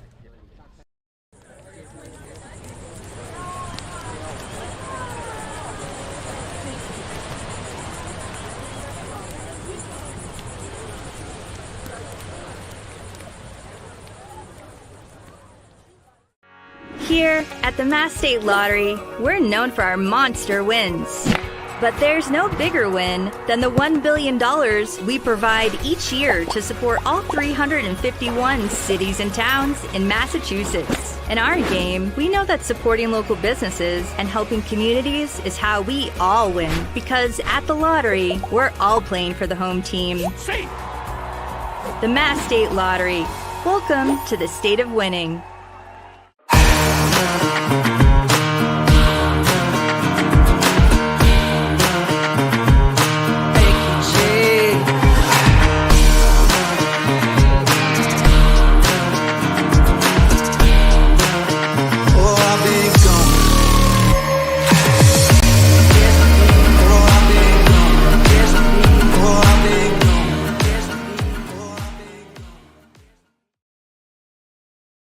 When you need to be seen for a minor illness or injury, Cape Cod Healthcare Urgent Care is here for you with high-quality, full-service walk-in care. ER expertise meets urgent care convenience at our 6 urgent care centers, which are staffed by board-certified ER providers and located Cape-wide from Falmouth to Orleans. Cape Cod Healthcare Urgent Care is open daily and offers a cost-saving option for everything from sprains to stitches, with timely treatment in under an hour for most patients. View online wait times at capecodhealth.org/urgent care. Cape Cod Healthcare Urgent Care. Minor emergencies, major attention. 3-1, YD Red Sox lead it. There's one out here in the top of the eighth. Bryce Gluckman made his pitching debut for the Gatemen, and with an error and a couple of free passes after inducing a flyout, he leaves the bases loaded. And the longtime reliable Princeton Submariner will dig in. It's Jacob Faulkner to take over on the bump. His 9th appearance of the year, a 2.63 ERA and 13 2/3 innings pitched. So Faulkner with a little bit of a jam here, but you know what? This game could be completely different right now had the Gatemen capitalized offensively. A lot of missed opportunities today, Jesse. Yeah, I tell you what, no, especially last inning, working good at bats, kind of not really pushing them the way you want to. It comes back to being able to string hits together along and take those good quality at bats and produce when needed. And the Gatemen have just stranded too many runners in scoring position tonight. Faulkner hasn't given up a run in his last 3 outings. And so far, a 2.63 ERA in a large sample size. So with the infield in and 1 out, all 3 stations are filled up, and he's going to face the number 5 hitter, Jackson Chirello. He singled in his first at-bat, since then a strikeout and a flyout. So the Princeton right-hander sets at the belt. Here's the first offer. In there for a strike. Good way to locate right there. Set the tone. Show a little seniority here as he's been here for this whole summer, it seems like. And, he's really been able to, been nails for us. So he holds an opponent batting average of just a $122. 0-1. It's over to Murph. He's going to throw it to home. There's the force there around to first, and the ball skips away. The runner ran into the hand of Putnam, who's hurt. Chirello ends up safe over at first. They get the out. They prevent the run. There's 2 down, but Putnam's on the dirt. Yeah, dangerous there. As I played first base once, and it kind of makes you cringe right there as Gerald tried to pop and throw that ball down the first baseline. Runner kind of, runs down towards the grass and gets in it. Putnam already nursing a slight arm injury on his left elbow and was already wrapped up. And that ball comes in the baseline around the runner, tries to grab it. Runner clips his arm, spins him around. Not exactly what you want to see. And it's one of those first base plays that's very scary. And it's a bang bang play that you hate to see. Yeah, and Smythe's going to go and look over at Eli Putnam, who's been a very important bat. Other than the 5 days he took off to rest that left elbow, he's been in the starting lineup pretty much all year, and he was on the opening day roster. 3rd on the team in runs batted in, despite that small break. This would really sting if he had to take a couple more games off. Yeah, coming off a game where he had a good home run not long ago and has really been finding the barrel. I talked to him a couple nights ago at Harwich, and he said he's starting to feel it. His bat's feeling good. He's getting behind baseballs and not getting under like he used to, and would really hate to lose him right now in this ball game, down just 3-1. So it looks like Putnam will be good to stay in the game, but that is just a play that stinks when you have a runner run right into your hand. I mean, it's a wrist issue, it's an arm issue, it's a hand issue. But luckily Putnam will stay in the ball game. Smythe, I think, was arguing, the baseline, whether or not a runner is allowed to jam a first baseman's mitt if the first baseman's the one fielding the ball over the bag. But that conversation's concluded, and the Gatemen, on a nice defensive play from Murph, stay alive with 2 down and have not given up a run, and quite the jam here with the bases loaded. So Faulkner looks for a second out. It's Gavin Gallagher, who's 0 for 3. Swing and a miss. Big sword there from Gallagher, and way to locate once again, back-to-back at bats from Faulkner, getting ahead with the first pitch fastball and getting it by him from that arm slot. It's been funky, but it's been working, and hopefully to see you get him out of the inning here. 0-1 with 2 down. And a slider front door, beautiful for strike 2.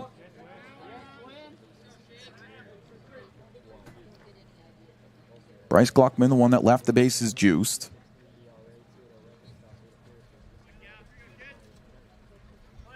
The 0-2. Swing and a miss. Faulkner the one to clean it up, though, as they prevent any runs from coming in this inning. A big strikeout for Faulkner as he leaves the bases loaded. It's still 3-1 YD, so the Gatemen got to respond with 6 more outs of offense to work with on the Gatemen Baseball Network, powered by Cape League TV.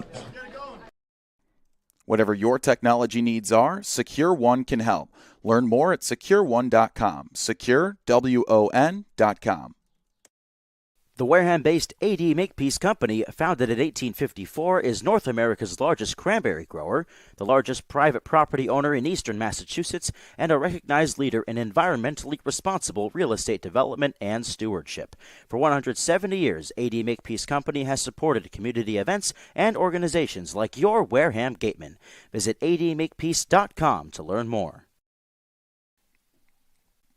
Attention baseball fans, are you ready to hit a financial home run? PCT Federal Credit Union is here tonight to make your dreams of home ownership and driving off in that new car a reality. Their unbeatable low rates on mortgage and auto loans are a win for everybody.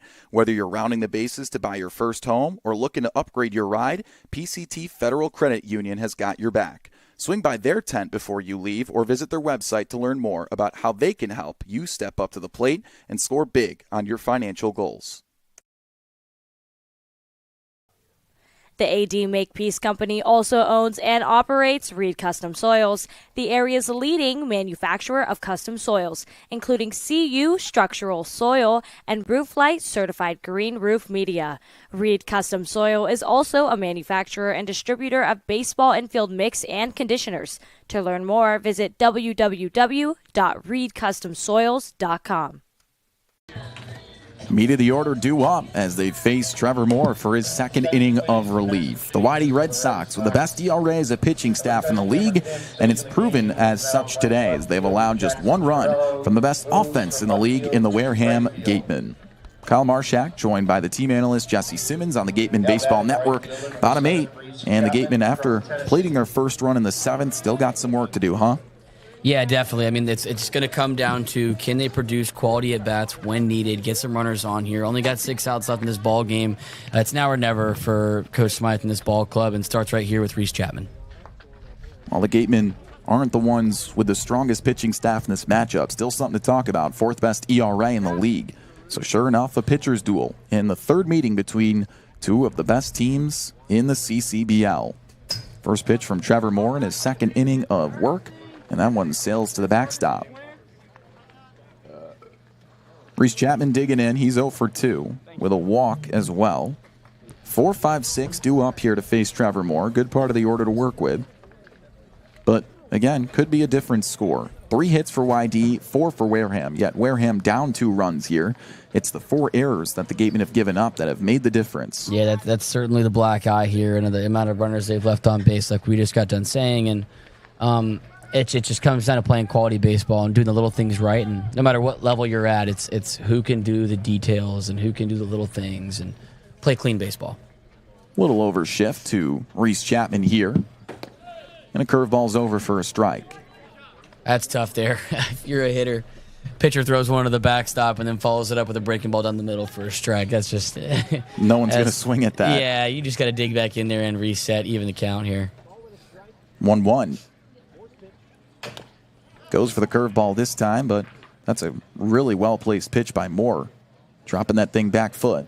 One thing about Chapman, too, started 32 games for the reigning College World Series champions and the Tennessee Volunteers, and, he has 2 Ks on the day. He's been bigger on the strikeouts since he's been here, but, he take a credit to that, to taking his hacks. He's not afraid to take big swings when needed, and when he catches one, we know he's got the power and pop behind it. That's ball 2 as he leaves the fastball up. Well, he's changed eye levels again. Does he go back to the curveball or? 2-2 count here. You got a ball to waste. I'm going to say he's either going to throw a fastball low and away or try to throw that slider down and in to get by him. First batter, bottom 8. Gatemen down 2 runs. They need something to spark here. Moore's 2-2 delivery on the way. Called strike 3. Just watched a fastball down Broadway and a backwards K for out number 1. And I was completely wrong on that. I would say that he missed his spot in the outside corner, but the catcher set up right dead red Broadway. And right there you can tell Chapman was probably just sitting a breaking ball and wasn't anticipating the fastball there, but just a good executed pitch and missed opportunity right there as Eli Putnam digs in. After coming off, just getting his arm almost ripped off there at first base, he digs in to see if he can dig deep and pick up this Gatemen ball club. Eli Putnam is the one to dig in. Hitless in 3 tries.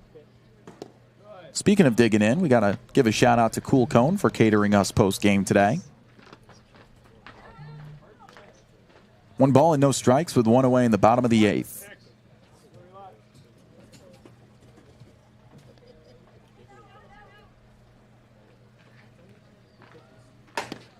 There's a strike. That's the firm slider that we see now. Putnam in his second at bat just missed a home run, it looked like, out there to left center. Hopefully he can I'd love to see him get one here and punch it over the wall. Much different ball game that could be. Gatemen have left a ton of runners on today. Swing and a miss. It's a 1-2 count with 1 away now. So far, they've left 8 runners on base. They're also 0 for 10 with runners in scoring position. The offense just hasn't come through situationally. Yeah, and usually it's an offense that leads the league in combined average, and, you know, they're used to being able to produce, and it seems like they either play really well at the plate, and I think for the most part in this season, me and you could both agree that when this team's winning and playing really well, it's the bats for the most part that have kind of carried. We can both agree, you know, the ERA, like you said, 4th in the league with bullpen ERA. It's been like let's score the more runs than the other team type of thing. So we've had key moments in the bullpen, but it's been mostly on the bats throughout the season. 2-2 is low, and that's a good point. I mean, it just doesn't look like the Wareham Gatemen when they're not hitting. Absolutely, and I'd love to see the stat of when they have maybe 5 or less hits or 5 or more hits, what the record is there. We can get that stat soon, but it's one of those things that you got to be able to do it both sides, and you can't just rely on one 24/7. Full count with 1 away, and there's another sword for Trevor Moore. It's his second straight to open up the bottom of the 8th. 2 down quickly.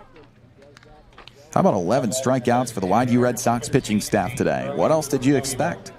Certainly not that. I'll say that. After coming off a good game yesterday in Orleans, it was another rubber match, you know, playing against the hard wind in and finally able to push a couple things out. I didn't expect exactly this, but that, you know, then again, that's baseball. And you got to turn around, tip your cap, and, you know, there's still a lot of juice left in this drink for this Wareham Gatemen Ball Club at the plate as well.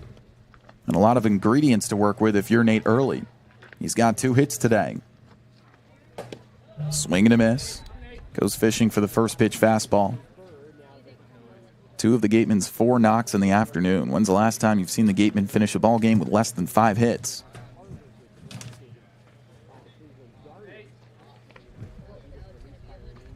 Oh, 1 for Moore. That's ball 1. Yeah, me and Early were talking about the game, just talking some hitting and talking his approach, and still working with that no stride. And we were talking about getting his head tilt. You know, I said you got to see the ball with both eyes. If you he's having a little trouble tilting his head a little bit, and he's been trying to fix it. And he's doing really well. He's seeing the ball better, and you can see that today as one of the only multi-hit Gatemen on this day. And that one ricochets to the backstop. I think he got crossed up there, but it's ball 2. But yeah, right here you can see as an on-deck circle as he's trying to rethink those things and just flow and feel. And that's what hitting is at the end of the day. It's flow. You got to feel good. You got to react. And once you get in that batter's box, it's too late to think about mechanics and what you're trying to work on. At that point, you just get in there and you just compete. That's definitely Murph Gray's mentality. And it's kind of spread throughout the lineup. Mainly via the hitting coach, Mike Mobbs. 2-1. And that's ball 3. As much as Mobbs preaches his philosophy of mobbism and, you know, all the little nooks and crannies and idiosyncrasies of his mind, at the end of the day, he does like that KISS acronym. Keep it simple, stupid. I mean, that really is what it is at the end of the day. I mean, I want to say I've heard it before, but the way Murph said it to me, it made it like, oh, maybe I'm the stupid one for not knowing that. I was like, oh, maybe you're right. We should all think about that and apply it to our lives. 3-1, and there is hit number 3 for Early. He rounds first hard, and he'll stop there. Second single of the afternoon. He has a double to his ledger, too, and Early comes through with 2 away. Yeah, early and often has been the motto right there. Early and often, jumping on a fastball right there. Third hit of the day for Mr. Nate. You know, love to see it out of the Louisville commit. And not much more you can ask for right here with a big opportunity for Byram Hott. And as Mike Mobbs says, no stride Nate is my favorite Nate. No stride needed there as he gets his 3rd knock of the afternoon. He's responsible for 3 of the Gatemen 5 hits. Still searching for his first hit in 2024, and now his 2nd game in his 2nd season with the Wareham Gatemen is Byram Hott. Out of Louisville as well, just committed. He's 0 for 1. That one gets away to the backstop, and Early's going to scooch on over to second. Yeah, and like you said, too, only 5 hits for the Gatemen today with a team that's leading the league in average and quite a few hitting categories. It's one of those things that, goodness, that just speaks to the level of competition here on the Cape. And I've been preaching it all summer and just watching the way that baseball, it's almost in its purest form here of, day in, day out, you don't know who you're going to see, but arms are good. Bats are good. No, guys that will get a chance and get late call-ups and temporary contracts come up here and shove. And, it's good to see it overall. That one cued foul. Now Byram Hott has a chance to come through for his first run driven in 2024. Last year in 8 games for Wareham, he hit .350 in a small sample size. And he continues to improve at this part of his career, now going into his junior year. Spent 2 seasons with SUNY Marist, and has played his way both into the Cape and now into Power 5 baseball as he commits to Louisville. 1-1. Marchak on second, now delivers home, and a curveball misses for ball 2. Yeah, the pipeline has been hot from certain teams we've seen, especially with the Gatemen. Of countless number of Stetson players, the Arizona Wildcats, they seem to come in bunches. And especially Nate Early committing to Louisville as well. Byram Hott, another player. They're getting a good player there. They all seem to come in bunches. 2-1, and that's strike 2. For a guy who plays baseball at a State University of New York school, it's just not the highest level of baseball. Right. I can tell you that, being from New York. But he had the 2023 of all 2023s between hitting .382 with Marist, and then his summer ball was split between 2 different squads at 2 different levels as well. The 2-2 is hammered foul. He started in the Perfect Game Collegiate Baseball League. That's a decent league in New York. He was with Oneonta. He hit .462 in 6 games. Then Wareham came calling, and that's when he played 8 games with them last season. Buddy has been on the move, if I shall say so. And now he's in Kentucky. 2 balls and 2 strikes with 2 away.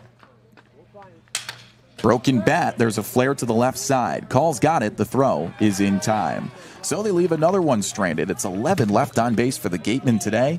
They can't come through, and it's a 3-1 score. One more inning of work left as the Gatemen take it to the top of the 9th. They're down 2 to the YD Red Sox and the Gatemen Baseball Network, powered by Cape League TV. For a good piece of glass, call Eibe. Located at 3 Tyler Avenue in East Wareham, call Eibe Glass and Locks about getting a free quote for your windows, doors, locks, and other glass needs.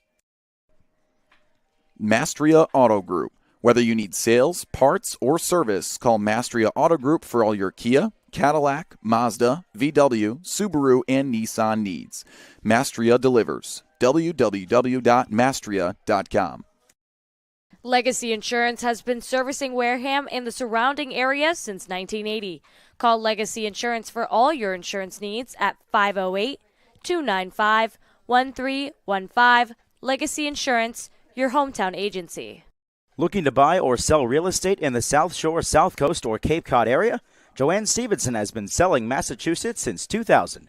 Specializing in residential real estate, she is a part of the #1 Berkshire Hathaway Robert Paul team.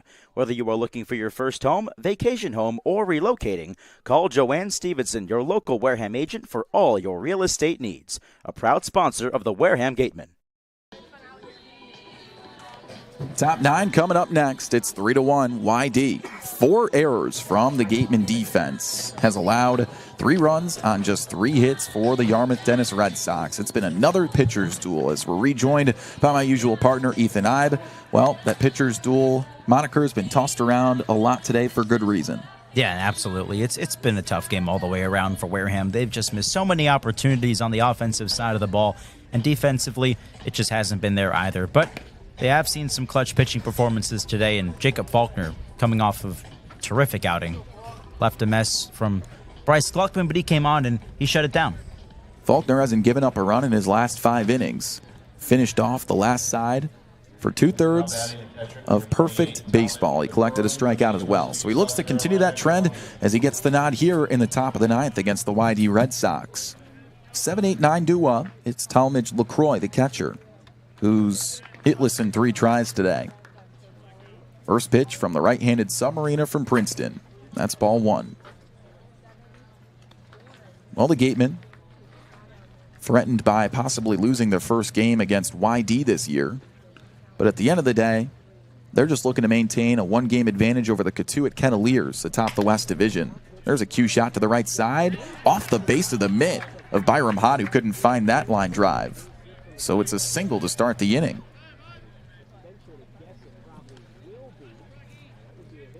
Talmadge LaCroix cashes in with his first hit to lead off the top of the ninth.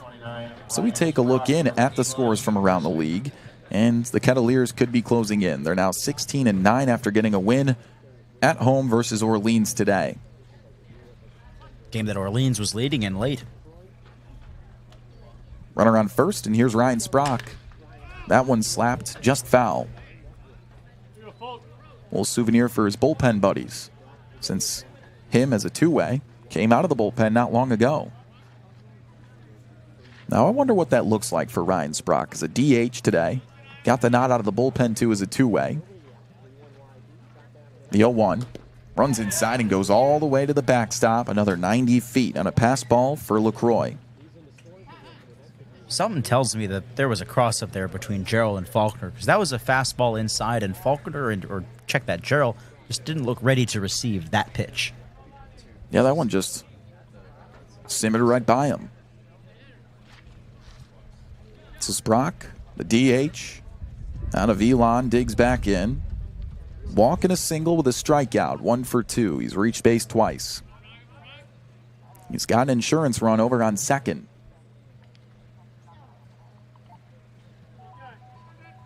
One. And that's ball 2. Other scores from around the league. Chatham Anglers, top 6 right now as they host the Bourne Braves. They lead at 7-3. Falmouth Commodores up 3-0 in a little pitcher's duel over in Falmouth versus the Hyannis Harbor Hawks as Sprock shows bunt and he can't get it. Strike 2 now with no outs in the 9th. And finally, Harwich down 7-0. And they just dropped that game to Brewster, who moves on to 12-14. A lot of parity throughout the league this year. Meanwhile, here the Red Sox lead it by 2, and they look to add to it here in the top of the 9th. 2-2 and a frisbee way outside. How about Gerald's save on that effort? Full count. Had to reach over and grab it. Long way to go.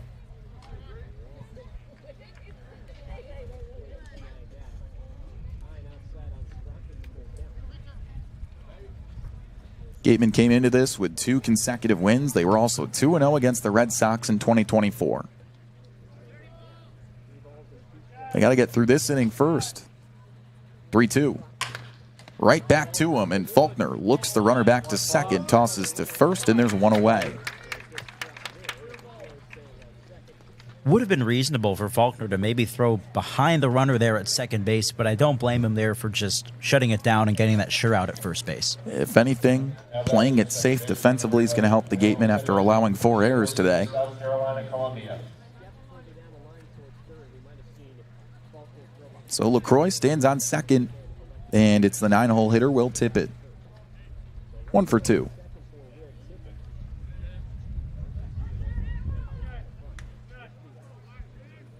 One away, and the first offer to the righty.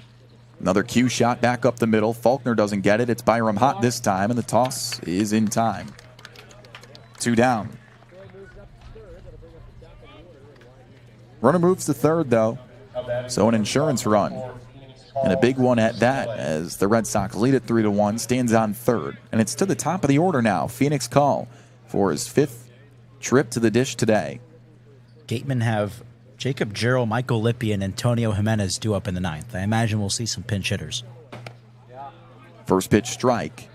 Meanwhile, it's the leadoff Phoenix Call, who's had a weird day at the dish. 2 hit by pitches, a fielder's choice, and a line out.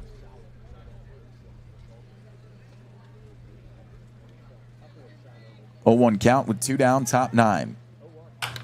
Ground ball, and it's through the right side for a base hit. 1 run scores.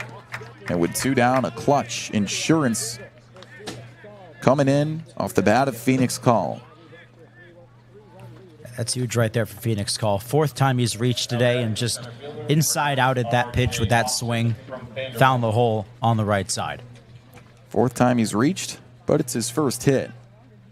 Meanwhile, a guy who's had a hit, R.J. Austin. 1 for 4 in the afternoon. He's also got an RBI to his credit on a sac fly back in the third. The first pitch frisbee is just inside at the belt.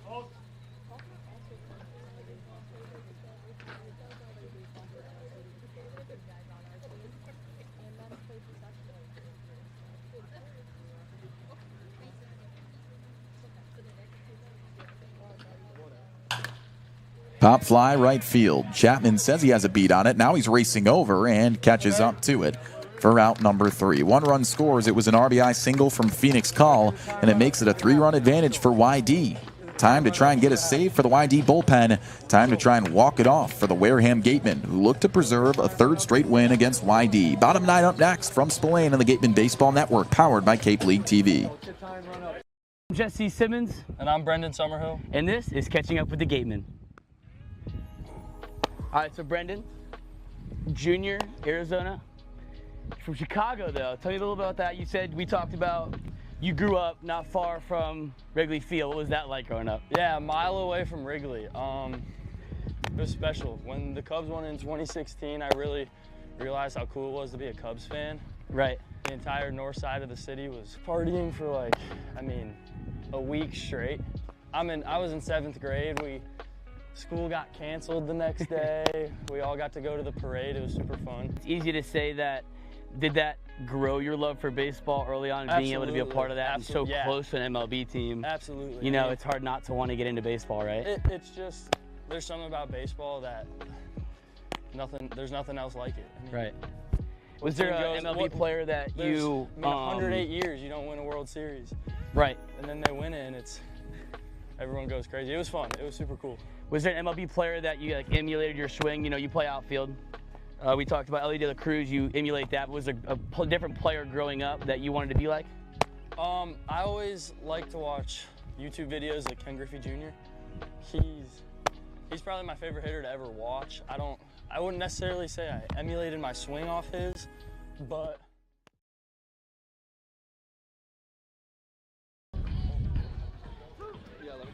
To the bottom of the 9th we go from Spillane Field. The Gatemen were 2-0 coming into this contest versus YD. They also had 2 wins in a row. But in another pitcher's duel, they find themselves struggling as the Red Sox lead it 4-1. Errors haven't helped their case, but right now it's just about the offense as they have 3 outs to work with.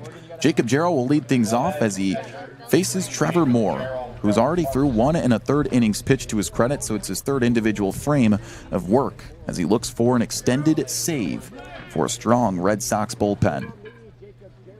First batter is going to be Jacob Jarrell. We believe some pinch hitters will be on deck.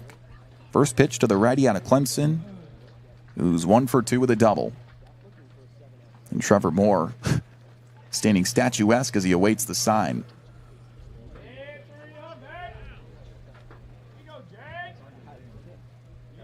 First offer from the full.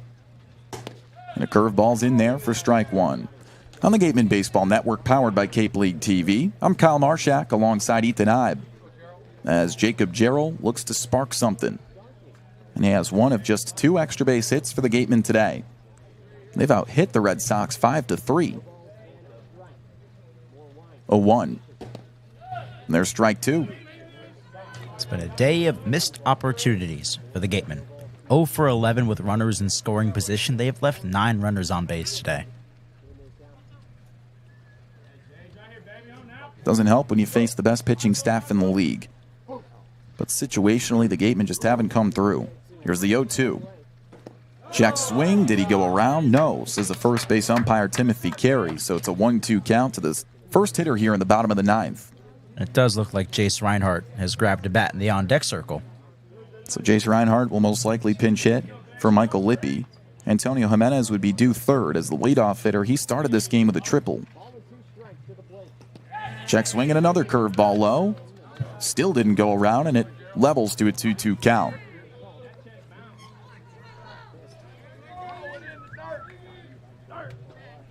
There's Reinhardt. The righty thought he was going to have the day off, but now he's going to step up on deck in a big situation if Gerald can get on here. Gatemen are down 3. 2-2. And a called strike 3. Gerald was sitting curveball, and he got the heat right down Broadway. It's a backwards K for out number 1.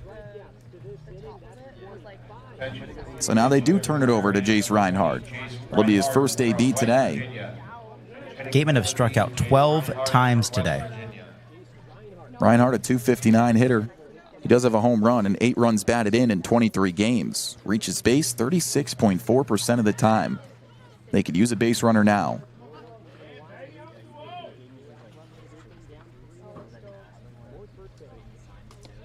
And a first pitch strike. A lot of off speeds here from Trevor Moore in his 3rd inning of work.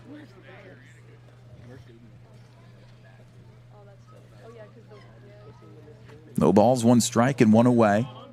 Reinhardt went 0 for 4 yesterday in that 4-2 win at Orleans. Second offer to him. He goes fishing but comes up empty, so it's 0-2.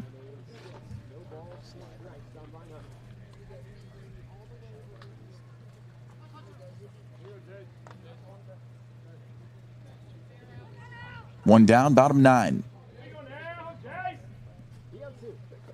And a swing and a miss. Drop 3rd, LaCroix confirms the strikeout, and the Gatemen are down to their final out today.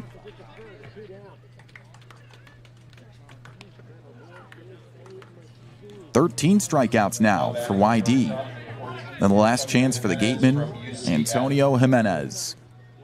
Newly committed to Central Florida, and he's had a great summer. Leads this team with 5 big flies in the year. Good for top 10 in the league. Also added to a league-leading 6 triples for this squad. As a whole this summer, it's his first. That was back in the 1st. Since then, a pair of flyouts and a strikeout. He's 1 for 4 today. First pitch with 2 down. And that's 1-0.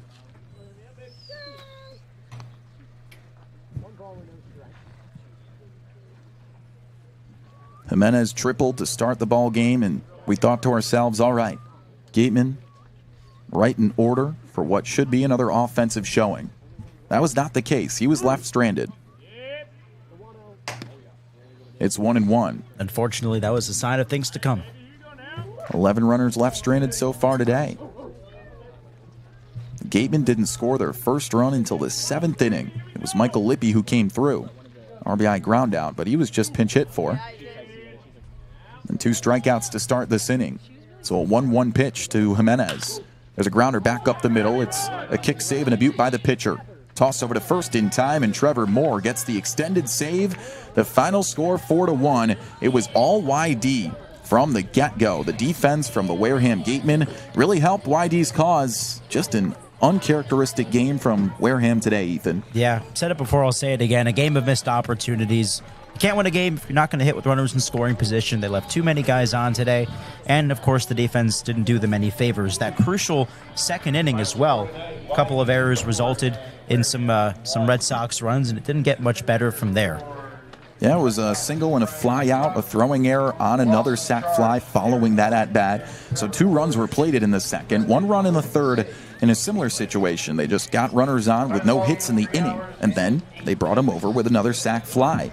After that, it was another run in the top of the 9th that really sank the teeth in, and that was a well-earned run on a pair of hits for the YD Red Sox. The other side, the Gatemen, matched the hit total to the YD Red Sox with 5 in the night, but 4 errors. As you mentioned, Ethan, that will make the difference. So the YD Red Sox do win it, as it's a 4-1 final score.